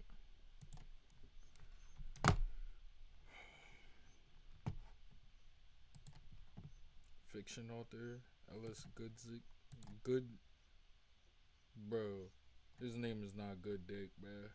Ellis Good Dick, Goose Dick, Who's Dick. Heart failure is inevitable. A warning for men. The dangerous lie about living like you're dying. Before my time runs out, I need to tell you this. Damn, bro. Ellis, am I right? Am I just like... I like his titles.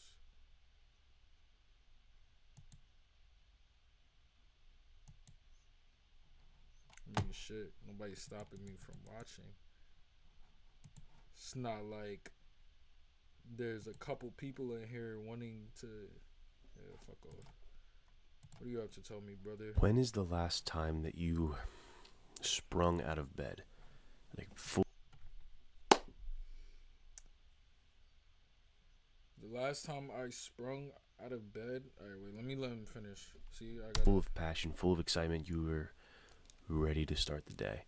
You wanted to start the day because you had this goal. I don't.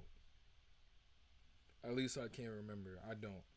When I had a partner and we were doing activities that was like somewhat springing, like, yo, like we doing this today, you know, that was cool. Shit, I spring out, but see, full of passion though. I don't be passionate. Like, I don't, bro. This extreme drive to get something done, and you took serious action on it. Damn, bro. Before you get it twisted, this is not going to be a hustle culture type video at all. It's really not. I am going to be talking and kind of asking you, is your life where you want it to be? Nope. You know, is your money where you want it to be? Is your diet where you want it to be? Nope. I'm going to be asking these types of questions. I'm going to be looking at these types of things. No, brother. No. But man, it is not coming from a place of like the hustle culture. I just look around in my daily life and I see so much dullness behind people's eyes. There's so many young men who just look like burnt out and hollow and empty. It breaks my heart. Like, if I keep looking down, it's because I have some notes. I said, I see this dullness behind the eyes where there should be light. You know, there should be this gusto, this freaking excitement, this passion. And I know it's not laziness. It gets chalked up to laziness, and people get, you know, dumped on all the time. Like, do more. That's the hustle culture thing of like, you're not grinding enough. Where's your network? Where's your pipelines, dude? It's not really laziness. I think it's that we've lost this ability to be congruent with ourselves, and so that and congruence being that connection between what we know and what we value and how we live. And that ability, that connection to be in line with our values and how we live is just, it's not happening these days. And I think, to me, what I'm seeing is it's twofold of an issue. It's not even that like, oh, I know what I value, I know what I want, I know these things, but I can't seem to live up to it. I can't seem to live in congruence, because that is hard enough. That is a lifetime of challenge. That is a struggle. But it's like in this generation, in this new era, man, we've got a secondary problem. We don't even know who we are, what we value, what we want. We don't really, this is how I wrote it in my notes again, looking down at the notes, but we don't really know our passions anymore. We wake up, we look at the phone, and 1,000 voices tell us who to be, what to want, what to think.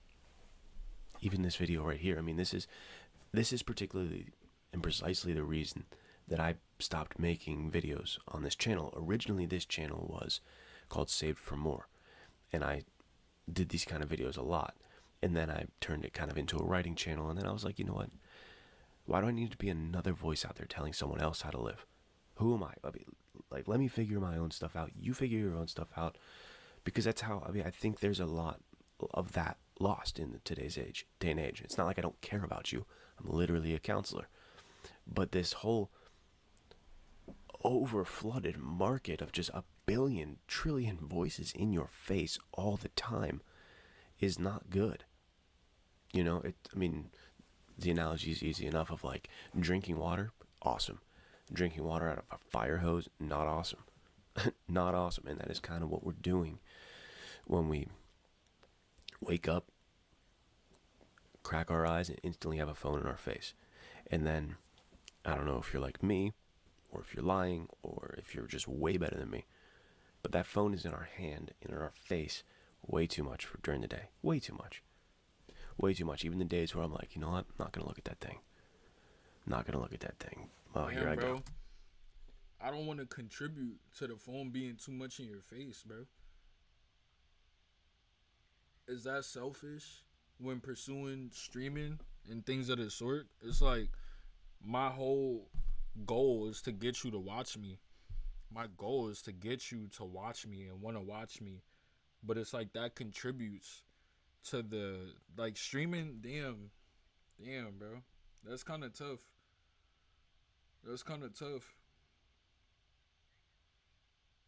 But it's like, I feel like it's more interactive. I guess in moderation, right?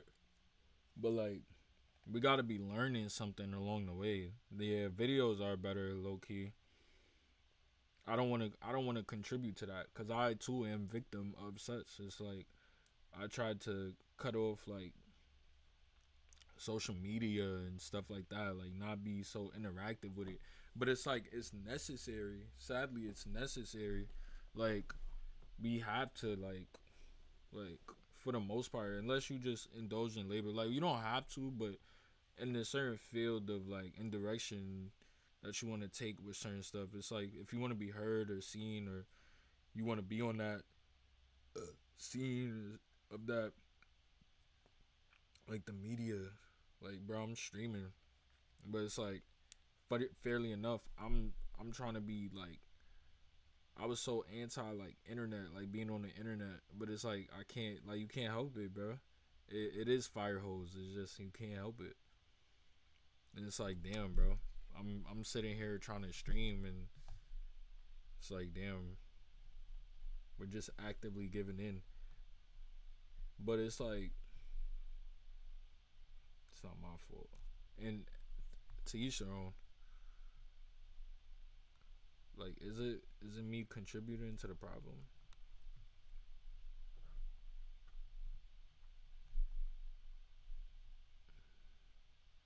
Especially at 1:38 in the morning.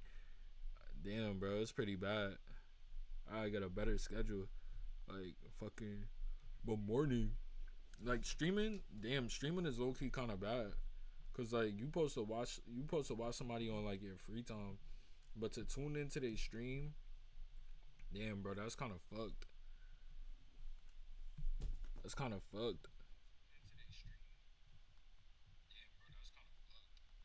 of fucked.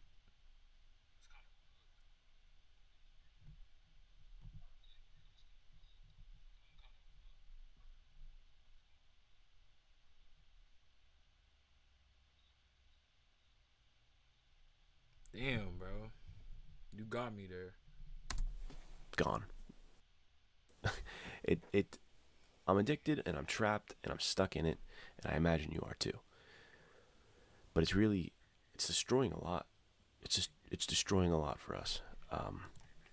So again, I'm not saying this from a hustle culture's perspective. I'm saying this as a counselor, and I'm saying this as someone who's facing his own mortality.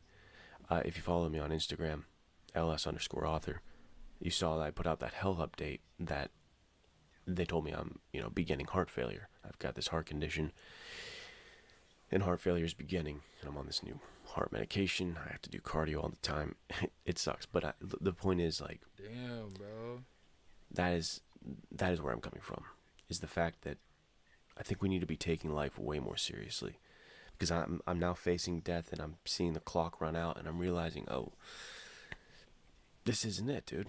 This isn't it. And you're in my boat too. Maybe you don't have the heart condition and the heart failure, but your time is running out as well. you need to start taking it a little more seriously as well.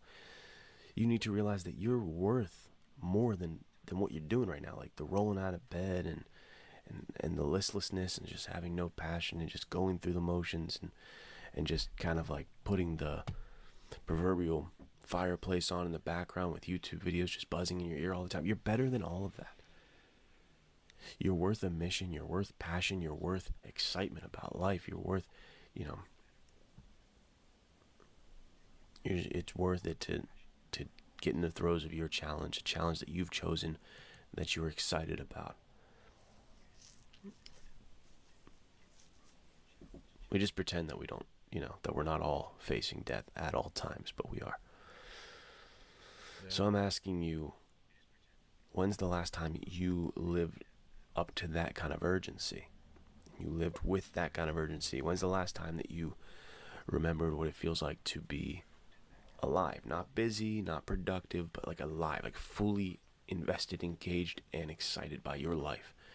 Fully just present in your life. And the thing is, like, we often associate all of that with like our success and our progress, as far as like oh yeah, if I have a lot of money, I'm happy, and if I'm doing this and I'm busy, I'm happy, or this keeps my mind off. It's like, it is kind of tough, because me personally, it's hard for me to say like, oh yeah, I'm happy, when I'm not winning at the game. The game is money. That's the game. The game is money. If you don't got money, you can't do nothing. Without money, I'm not here. I'm not being broadcasted to the internet right now without any type of money. It's like, you need money, bro. And that's the game of this shit. And when you're not getting that, what are you doing?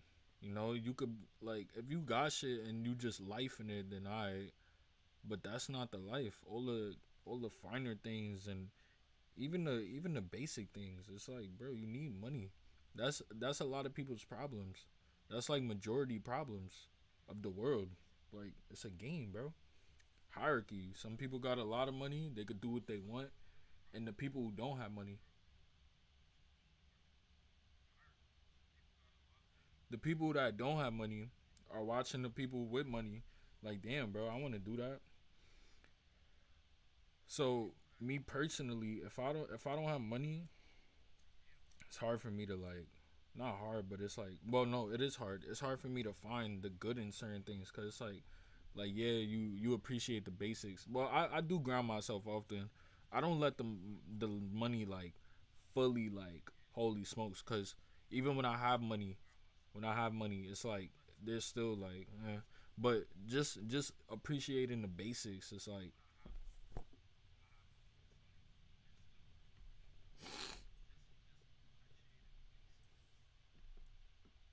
you know what I'm saying?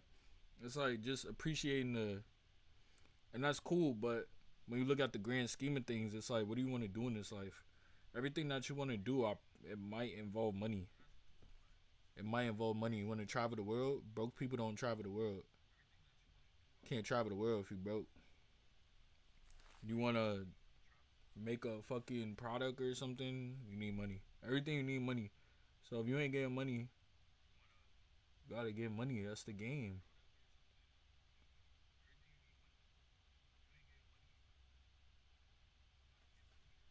You gotta get money.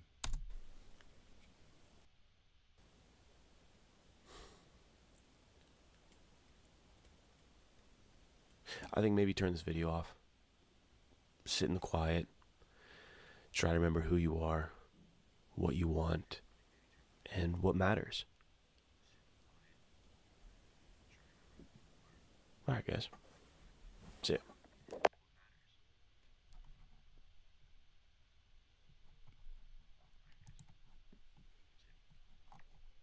You don't have to live up to what the internet thinks you are. You don't have to live up to whatever image you're trying to create. You can just be you. You can be confused. You can be uncertain. You can be in the midst of a journey, because you are. I mean, that's what we're doing here. Guys, good to see you. I have not posted on this channel in, well, a long time. I think like February. was the last time I was here when Fire in the Tall Grass was coming out and my water-logged laptop had just occurred. I lost everything. That was the last time I was here. But I've been very busy in the time since.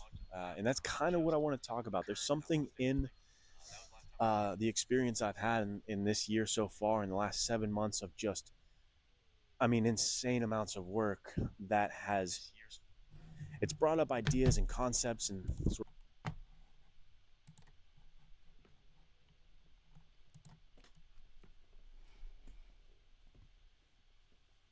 It's like, bro, I'll be right back, but the shit's still running.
Oh, what do you know? Somebody joins when I'm not even here, right?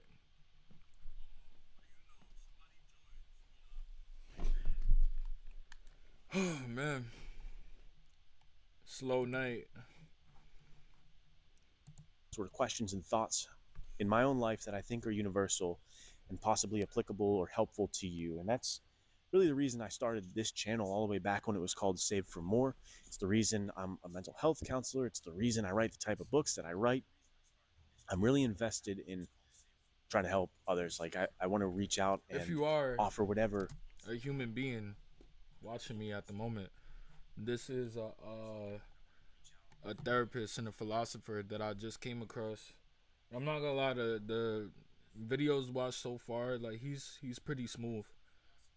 He's just spreading words of like grounding, like just grounding yourself and just reminding yourself what matters and how easy it is to like get just doused in the face with all the internet and it makes you forget like we're here with it, like, you know, we're here with it. You're not even here. It doesn't even matter. Doesn't even matter, bro.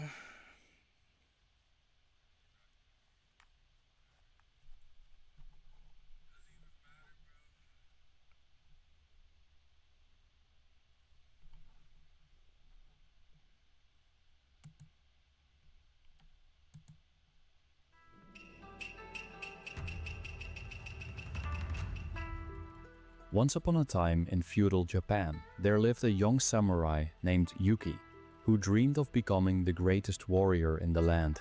He would spend hours speaking about his plans, reading stories of famous battles, and imagining himself winning great victories.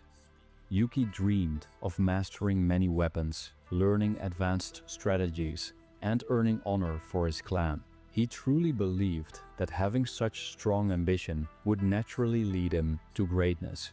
Yet when the time came to train, Yuki always found excuses to avoid the hard work. He told himself the weather was not right, or that he was not feeling well, or that he needed to plan more carefully before beginning.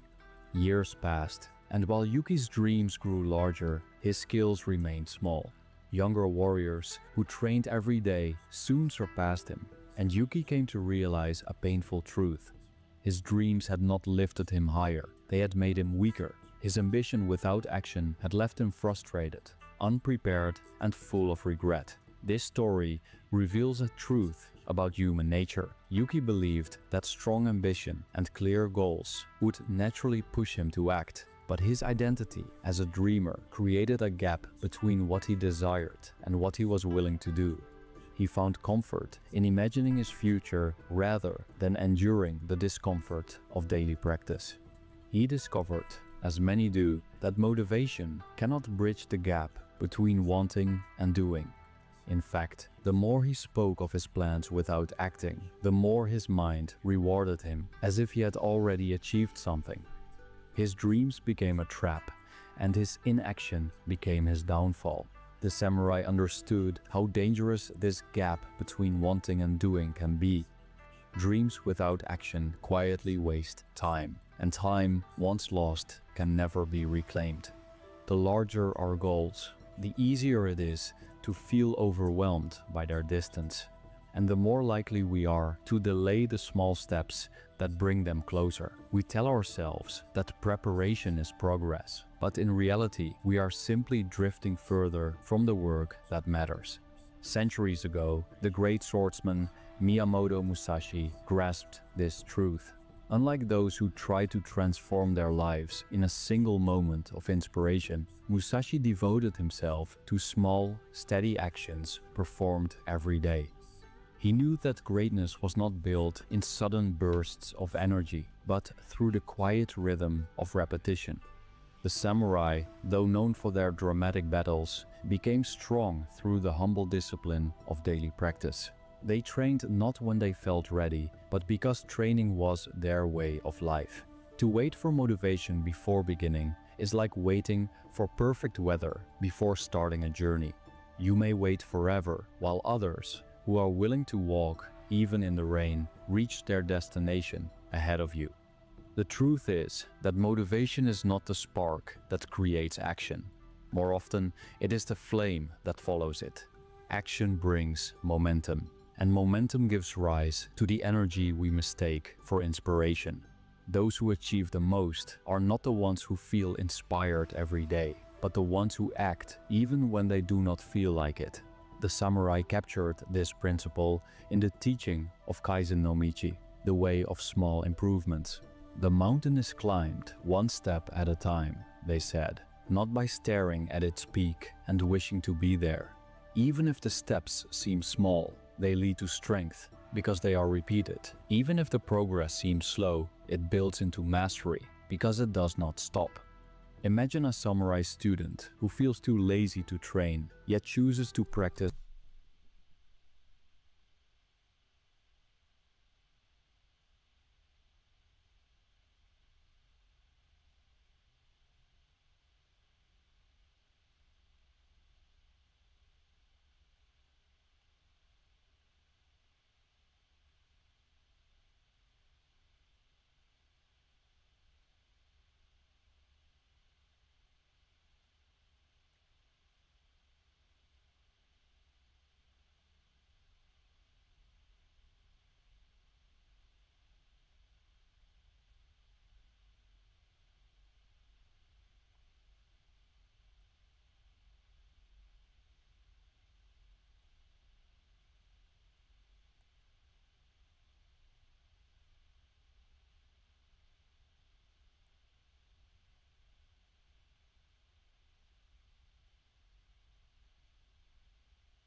Man, watch out, bruh. Fuck out of here, man. Get the fuck up out of here, man.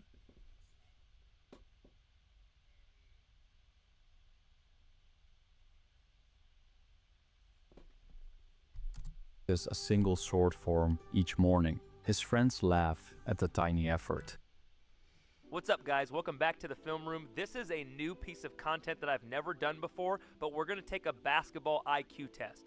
This is something that I want to start doing more often, where you can watch live film and do interactive quizzes to test your basketball IQ. And these are designed to help you understand the game better and be able to apply it when you get on the court. So how this is going to work is you're going to get multiple choice questions in the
Bro, I'm a bait.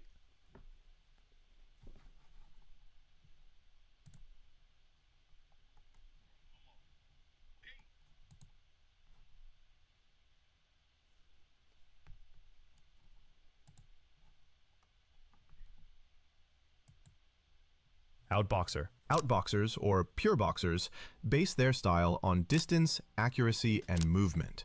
The goal is to land clean punches while staying out of reach, using quick jabs, straight shots, and lateral footwork to control the fight. Rather than trading at close range, they make opponents miss and then answer with sharp counters. Caleb Plant shows this approach in today's boxing. He works behind a steady jab, snapping it out to disrupt rhythm, and then following with short combinations. His footwork keeps him circling and creating angles, so even when his opponent tries to press forward, the exchanges end on Plant's terms.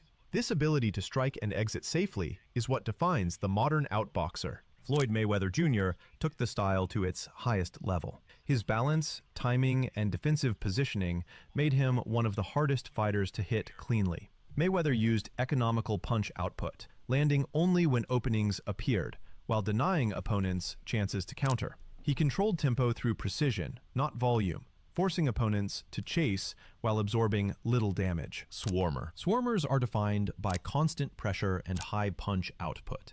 Instead of waiting for openings, they close distance quickly and force the fight to stay at close range. Their aim is to overwhelm opponents with volume and intensity, taking away the space needed for careful setups or counters. This style relies on stamina and toughness, since swarmers must keep advancing even when they take punches in return. Mike Tyson is the most famous example of a swarmer at heavyweight. Using a compact bob and weave, he slipped incoming punches as he moved forward, then attacked with explosive hooks and uppercuts. Tyson's pressure was immediate from the opening bell, cutting off the ring and giving opponents little time to think or reset. His ability to stay low, close distance, and strike in short bursts made him one of the most dangerous inside fighters in history. Naoya Inoue demonstrates how the I don't know if y'all boys real. I got 10 for everybody that joined up, you know what I'm saying? So while we watch it, I got 10 for y'all. Swarmer's style works in the lighter divisions. He presses forward behind fast combinations. He shows how Swarmers win through relentless aggression and controlled chaos. Counterpuncher. Counterpunchers build their style around timing and anticipation. Instead of leading, they wait for the opponent to make the first move, then exploit the opening with precise counters. This requires sharp reflexes and the ability to read patterns in an opponent's rhythm. The advantage of counterpunching is efficiency, landing clean, damaging shots while making the other fighter pay for aggression. Canelo Alvarez is a clear example of a modern counterpuncher. He uses subtle head movement and slips to create small openings, then answers with fast, powerful hooks and uppercuts.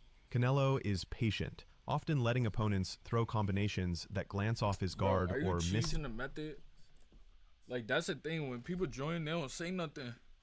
But every time somebody join, I give you 10 of these. But I can't tell if they real or not. Nobody commented in the 2 hours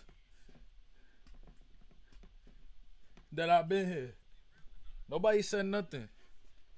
You know what I'm saying? It has been me talking to air. Entirely before punishing them with a single well-timed counter. His knockouts of fighters who overextended themselves. Why people think they can fight. So we have a YouTube channel. We're martial artists. The question is, do you think you can fight? Never been knocked out. I've never been knocked out.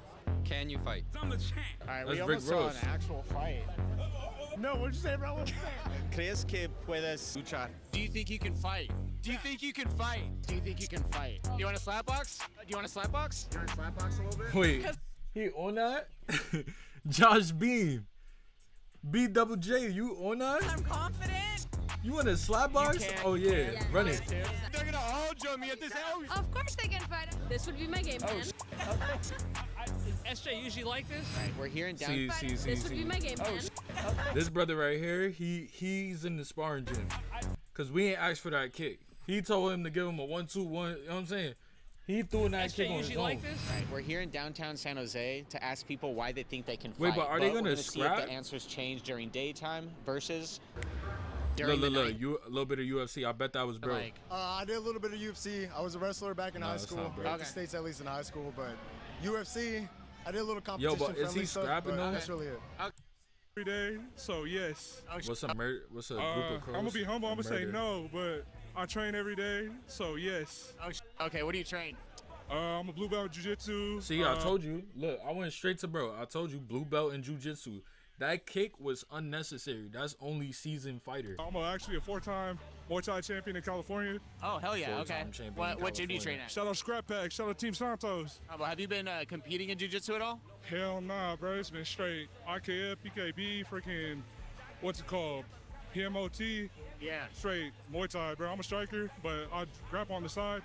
I wrestled in high school, so it's just something that add up, you know? Yeah. I thought it'd be the right sport to go to. Hell yeah. Can you give me a 1-2-3 leg kick?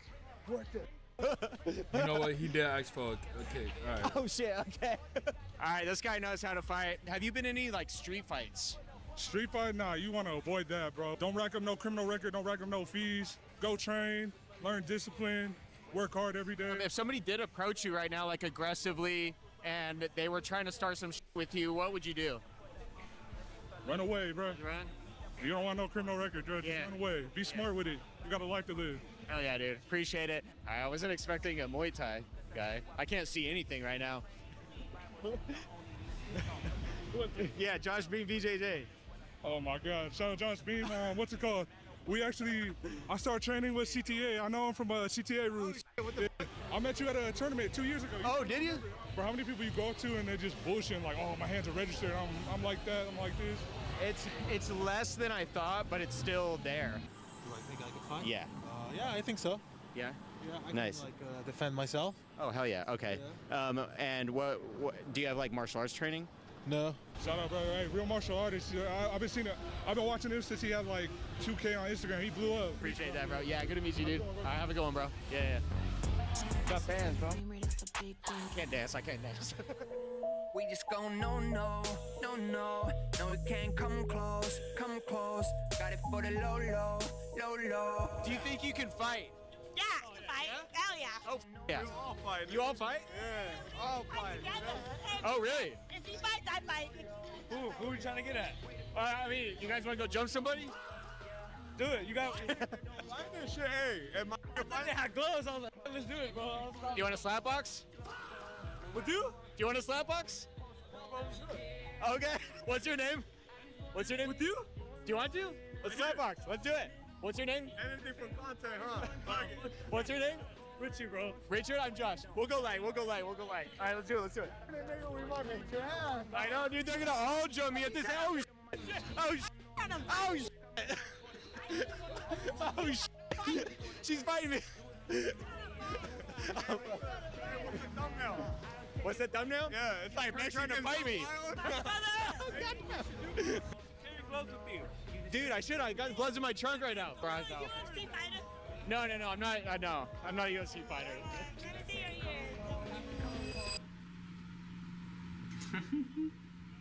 Hey, have a good night, bro. Yeah.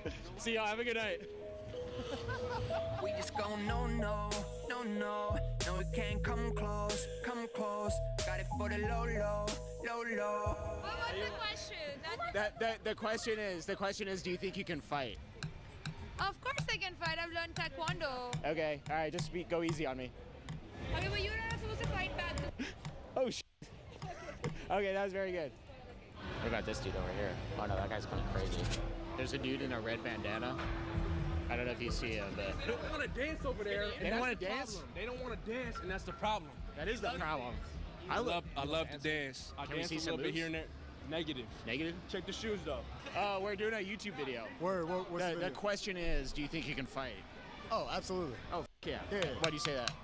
I know I can fight. Okay. Do you have you been in fights before? I have. Okay.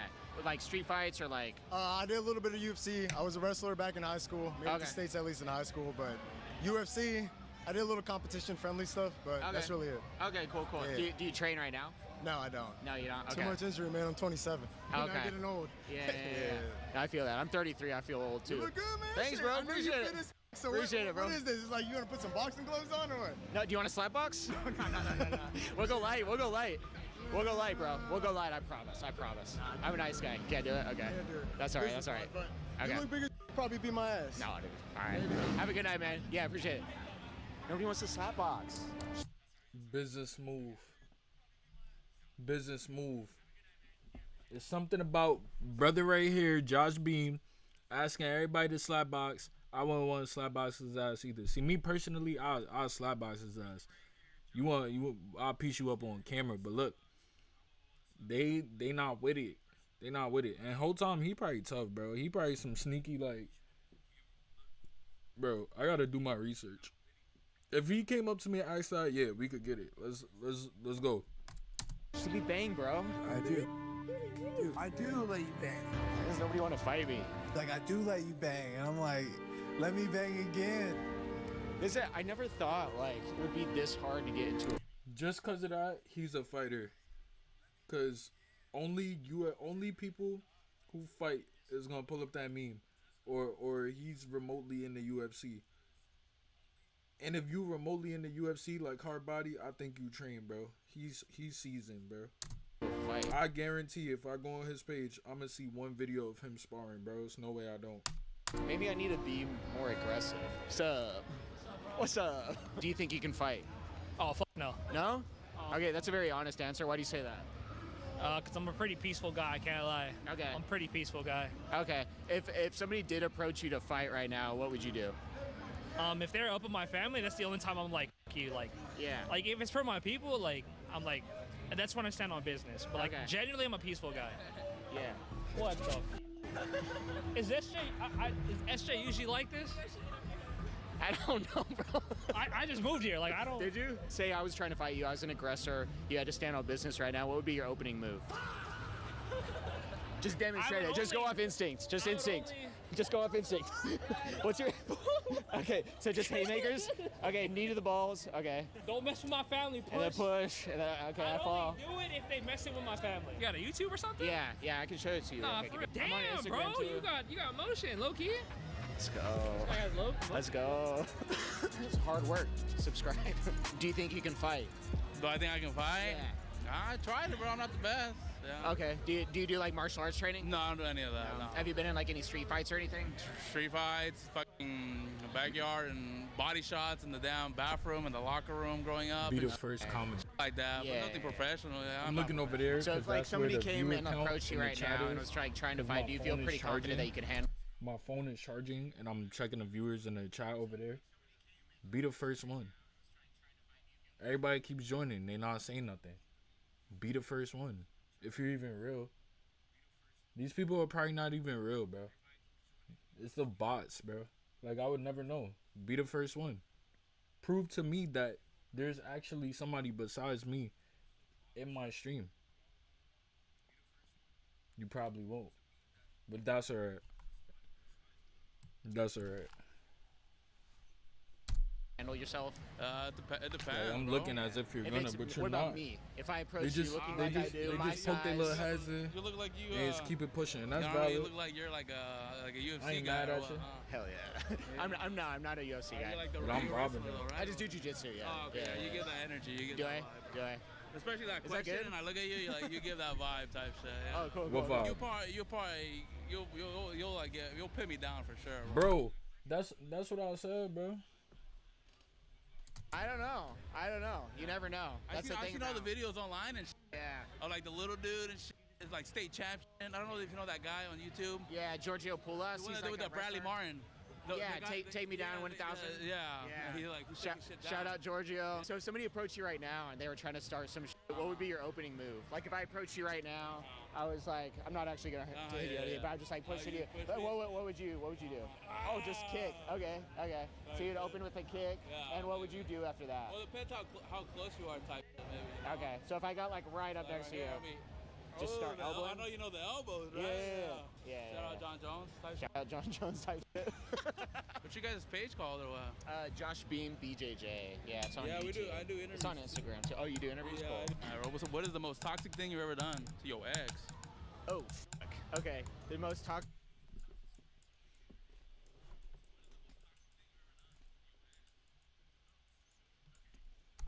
thing I ever done to my ex. Honestly, dude, I try not to be toxic. What about the most freakiest thing you ever done? Oh, shit.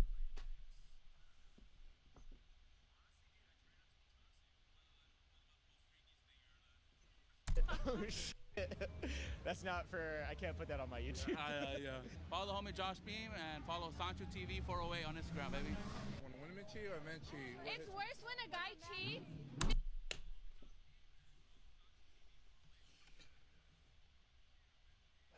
No, it's not, bro.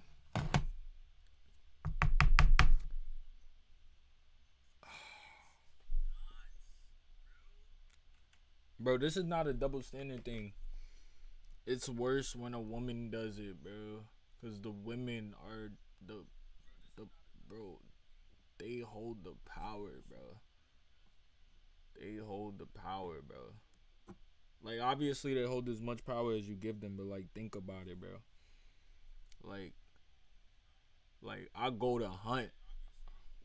I leave my lioness. I go to hunt. She the one getting hunted.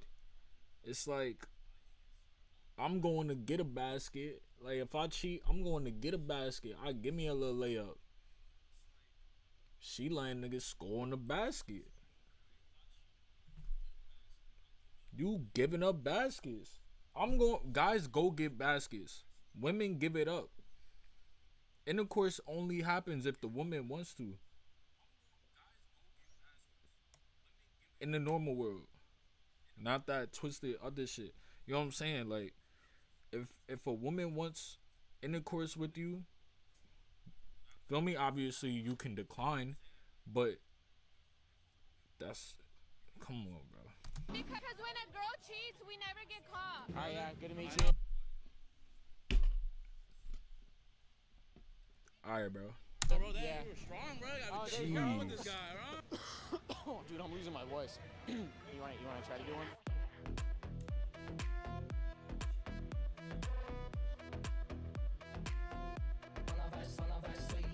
The question is, can you fight? Oh, No, dude, I'm rolling over, That's dude. not the question. The question is, are you butt naked and is it all? Where are these people? Where are these people? I heard them say SJ. What is SJ? SJ South Jumbo. SJ? Nola? Or maybe I misheard. If I had a guess, this is New Orleans. No one wants to fight a naked guy. If I'm initiating a fight, you can't get away. I'm gonna pull out the fucking strap. My hands are up, you know. You can't get away. I'm gonna pull out the fucking strap. Brother, what strap? Is it your toy you speak of? Because you just reach for your wanker. You lack a strap. You just reach for your wanker. My hands are up, you know, I'm pushing you. What would you do? It's just like the sweep the leg. Okay, that was pretty good. That was pretty good. If that doesn't work, let's say I go up. What are you gonna do? I'm booking it, dude. Oh, Do you see me? How much do you think I weigh? Can you fight? Negative. Negative. Okay. Have you done like any kind of martial arts? All right. Let's say we got a family member here, right? And you have to protect them. What's the first thing you're gonna do if someone comes up and starts bothering them? Stance, push them back. Push them back. If they get pushed back and they just keep coming up, what's your next move? Just keep pushing them back. Keep pushing them back. Kiss them on the mouth. Give me a dog. Oh, I'm tripping. Give me a dog. Look. They don't know what you're doing, right? No one wants to fight a naked dude. That is a real strategy. That is a real strategy. Has it worked for me? I've never been in that situation, so I can't say from personal experience, but would I be down to try it? Maybe.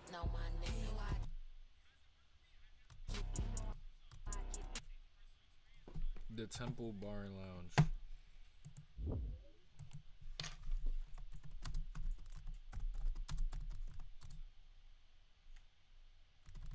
No way they're in New York.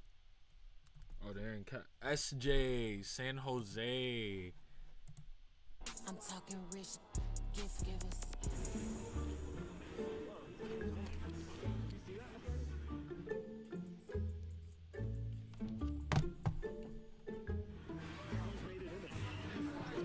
He just walked right behind the bouncer.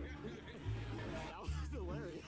All right, it turns out all you have to do to make it in is just walk behind the bouncer. I think the idea of like just randomly getting into a fight with a stranger, it's a little bit harder to get in fights than Yo, if you a real person and you just joined in, be the first comment. Be the first comment, bro. I got 10 of these for you, man. Every person I join, I got 10 of these. Be the first comment, bro.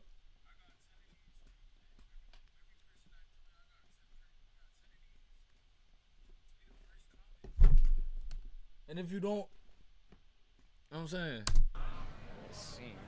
That's the guy who just walked in. He's just walking My chat is over here. locations. So I keep looking over there. He knows something. But I don't believe in you, bro. I don't think you're anyway, gonna comment. let's keep Nobody it going. comments. Can you fight? Can I fight? Yeah. I don't know. You don't know? I never They been in to Cali New York. right now. I just figured I that start out. pushing you, Because I what's your heard them first say instinct? SJ. Like, I'm right. I heard them say SJ earlier, and I was trying to think. Like, what's SJ? That's Cali. That's San To your Jose. face, what would you do? Probably throw an elbow. I'll probably try to drop you, ground and pound, double leg takedown. Double leg takedown. Bro, I gotta Shoot see, boxing bro. club. I think this dude do a little UFC. Okay. I was not. Today, I'm Yup. fighting strangers to see if jiu-jitsu works. I knew it. Purple belt traveling competitor. How good is a purple belt? How good is a purple belt? That gotta be like right before black, right? That's like right before black. A purple belt signifies an intermediate to advanced rank in martial arts, most notably Brazilian Jiu-Jitsu. That's why Brazilian Jiu-Jitsu, Josh Beam, okay. what it means. You move beyond individual moves.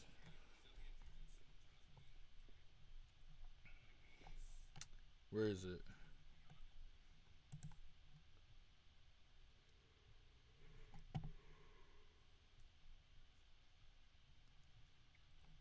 So white, blue, purple, brown, black.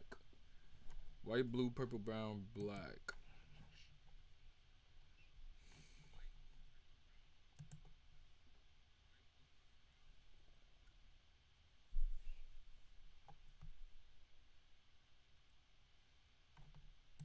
Works in the real world.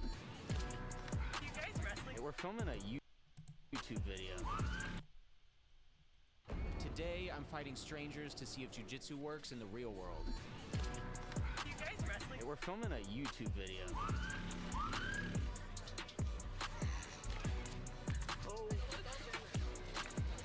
We're now at Santa Cruz Beach Boardwalk. I've got, I don't know, $400 something.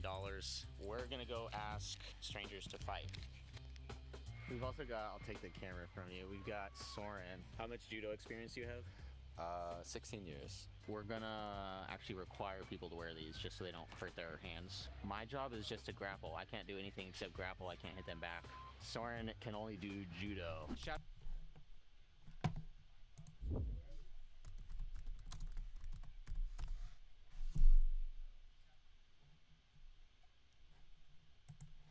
out Galea Brothers for the inspiration. Check out their video as well. I have 4 simple goals. Fight 3 guys, don't hurt anybody, don't lose any money, and don't get in trouble. There's a lot of cops around right now. Dude, I bet you they're waiting for us. And that's when I saw the first 2 potential opponents. Should I ask them? Oh. They're gone. We're gonna keep going. I was worried that we drove up here for nothing. Anybody? I give up. There's no one out here, Matt. Just kidding. It was easier than I thought. This little girl with a lollipop would be my first opponent. Okay, not really. Excuse me, sir. We're doing a YouTube video, and we're offering $100 for a wrestling challenge. Wrestling? Yeah, if you want to do that. Wrestling?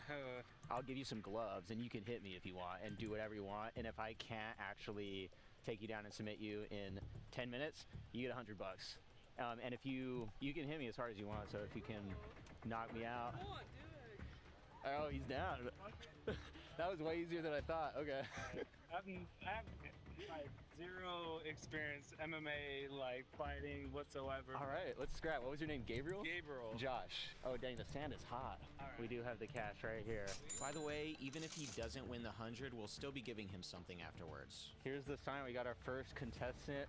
And what is your name? Taylor. Taylor. So you're trying to do whatever you can to win the fight. You can try to submit me, you can try to hit me, you can do whatever. And ideally no biting, no like elbows to the back of my head or anything crazy like that. Nut shots fully legal. What type of belt are you, Josh? Purple belt. So this is just you typically fucking up your white belts? Well, I'm not trying to fuck anybody up, like, but I might have a secondary challenge if it happens too soon. We'll hold that off. And that challenge is gonna involve Soren. Yeah, it is. So my strategy is pretty simple. Use basic self-defense jiu-jitsu to block strikes, grab a hold of him, and then trip him, and then ultimately go for some kind of submission. Hey, stop that. But let's see if my perfect jiu-jitsu plan will actually work in a real-life, chaotic Everybody environment. that pull up. Safety is my top priority. Speaking of safety, before we start the match, I want to mention today's sponsor who helps protect people in a different type of way, and that's cybersecurity. Thanks to NordVPN for sponsoring this video. If you train, travel, or work in random places like I do, your data might not be as safe as you think. Raise the roof like for your when I was little ass. recently in Lithuania and Sweden, I was boy. connected safer. Interested? You can use my code a 30-day scams and malware. They even detect fake a hacker. And not only that, but NordVPN, but with my code, get that to harm.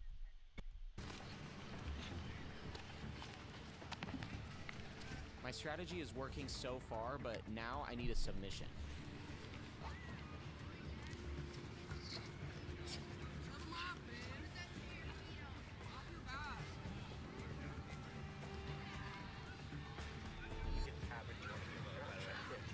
Again, safety is my priority for Yo, this he street. said you could tap if you want to, by the way. But Yo, is that one person that joined? Are you trying to glitch?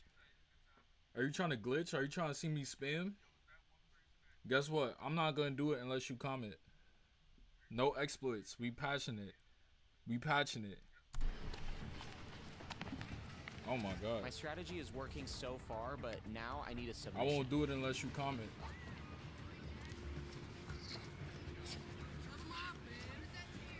She talking about shove him off, babe. Bro, he's completely immobilized.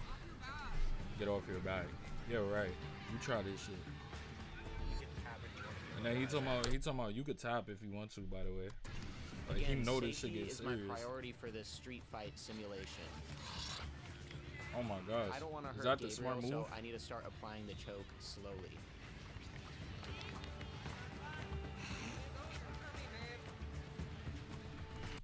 He wanted to tap. Just do it, bro. Just do it, bro. Gabriel had to tap, but he put up a tough fight. And then right there, That was good. for choking me out in front of my wife. Options here. If he Stupid. stops presenting a danger to me, I can simply hold this position without applying the choke to control him and wait for the police. The other option is mission without applying the chokes here. If he stops presenting a danger to me, I can simply hold this position without applying the choke to control him and wait for the police. The other option is to fully apply the choke, which will result in him passing out due to lack of circulation to his brain. But this can be dangerous if the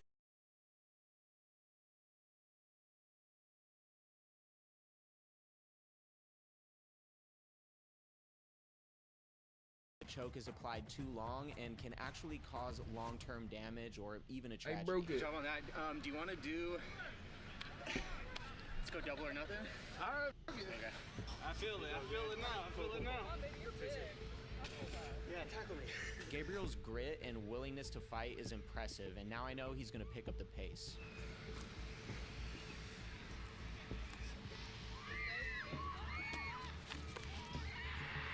I can feel his punches are a lot stronger than before.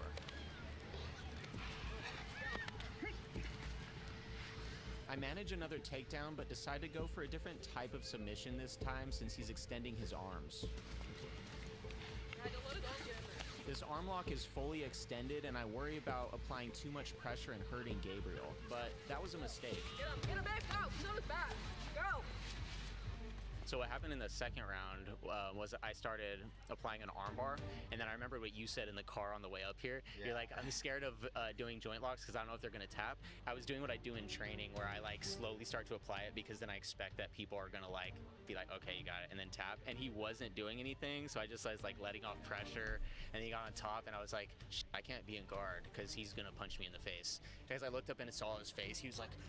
In a real-world scenario, people might fight through the pain of joint locks due to their adrenaline response. This is why control positions and strangles are often a better tactic.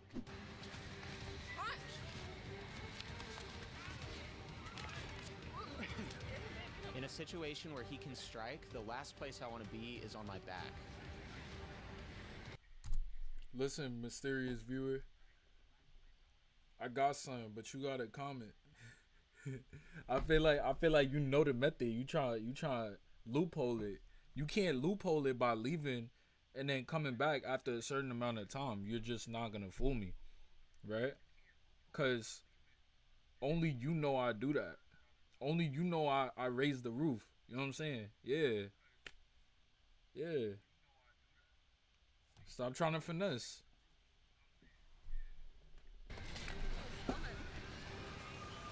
In order to close the distance, this time I wanted to time his jab and just slip under it straight to a body lock. But if this were a real scenario on concrete, this would be a very dangerous option for the both of us.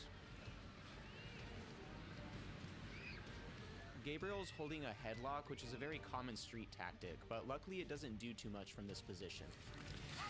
Get out right here.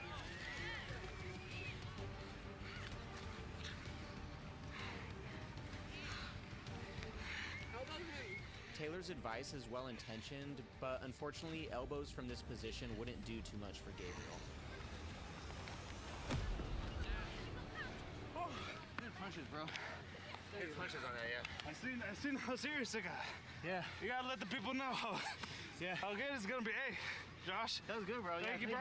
Before we moved on to the next challenge, I wanted to get Gabriel's thoughts on how it went. I was down. I mean, after that first round, after I saw how quick you were to submit, I was like, nah, I gotta fight for this. 10 minutes is a good amount. It's a good amount, so. Yeah, what was your strategy going into the second round? it was just more aggression. Yeah.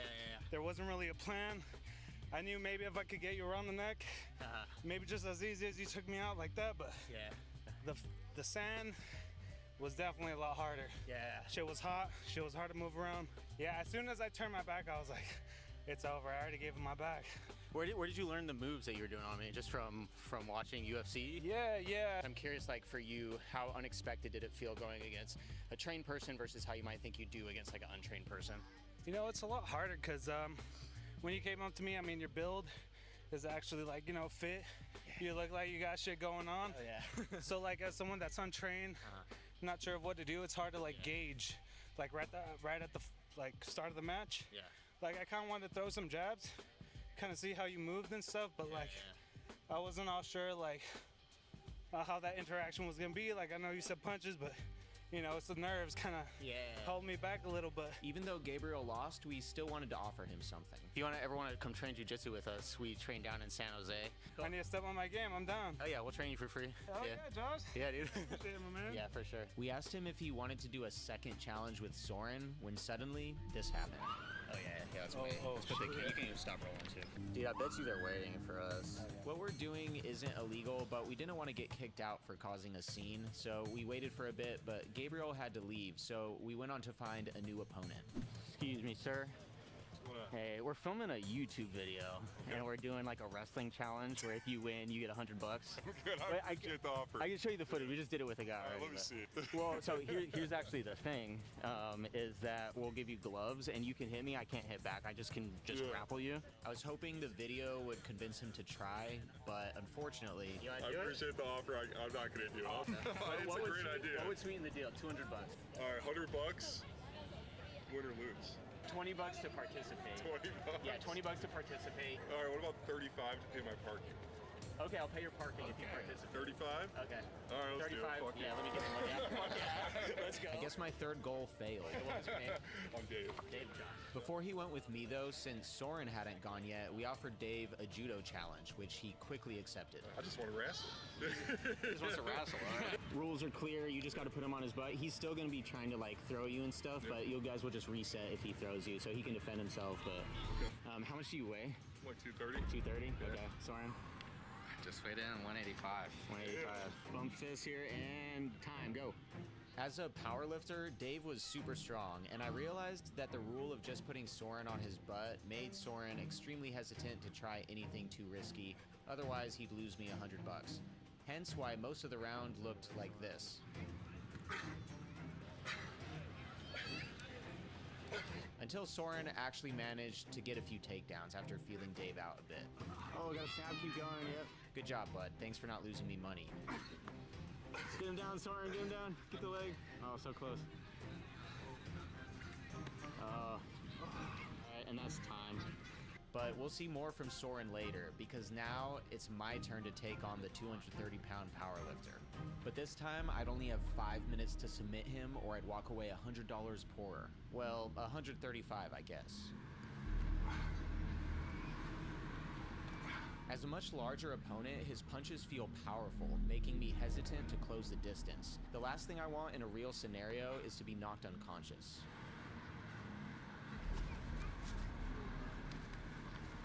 He pushes me off, and I realize he wants to keep his distance so he has a chance at winning the $100.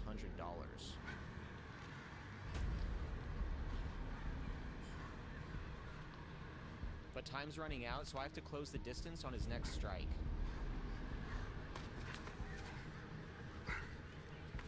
But I'm right back to square one.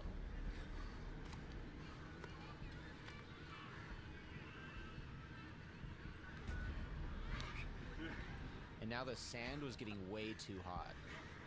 Time's still on. Yeah, time's still on, I know. All right, let me pass time off. Ah! Oh my god. Holy shit, dude. In real-world scenarios, the environment plays a huge factor in what you're willing and able to do. Nice piece of glass right here. But now that we took a quick break, the fight was back on.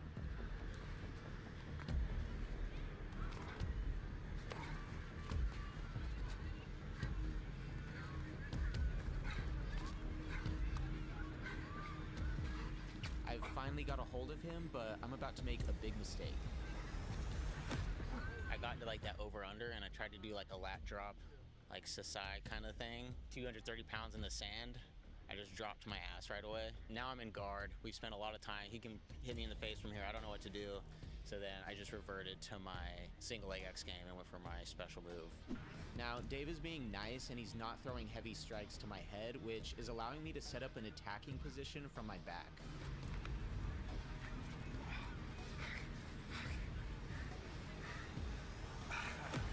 Damn. Yeah, my fault. Good job, man. In a real scenario, I would prefer to stay on top like I did with Gabriel, but luckily... What did he just say?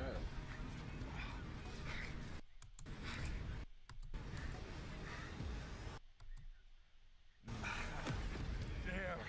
Yeah, my fault. Good job, man. In a real scenario, I would prefer to stay on top like I did with Gabriel, but luckily I still have some options from this defensive position on my back. Like, comment, subscribe. We run our own jiu-jitsu team. If you want to train with us for free at any time, feel free. We're just in San Jose. I'm so close to meeting all my goals if we don't count the $35 I lost for parking, but now we just need one more opponent.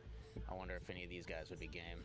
We're doing a YouTube video. It's a wrestling challenge for $100. Yeah, as long as you just doesn't break my neck or anything. Oh yeah, 100%. Okay. Oh, it's good? Yeah. Oh, Josh. Nice to meet you. Where are you from? Turkey. Turkey, okay. I don't know if we just got lucky, but every single person we asked was down to do the challenge. So far, I'm on track to accomplish all my goals today, but there's still a chance I can lose the $100 in this round. And Ozgur is throwing me off with his stance and his distance management. It almost feels like he knows a thing or two. And that's the thing about street fights, is that you don't always know what somebody's capable. Future watchers, if you're at this point, if you're hearing this message, slow day in the office. Not gonna lie. Pretty tired. We'll try again tomorrow.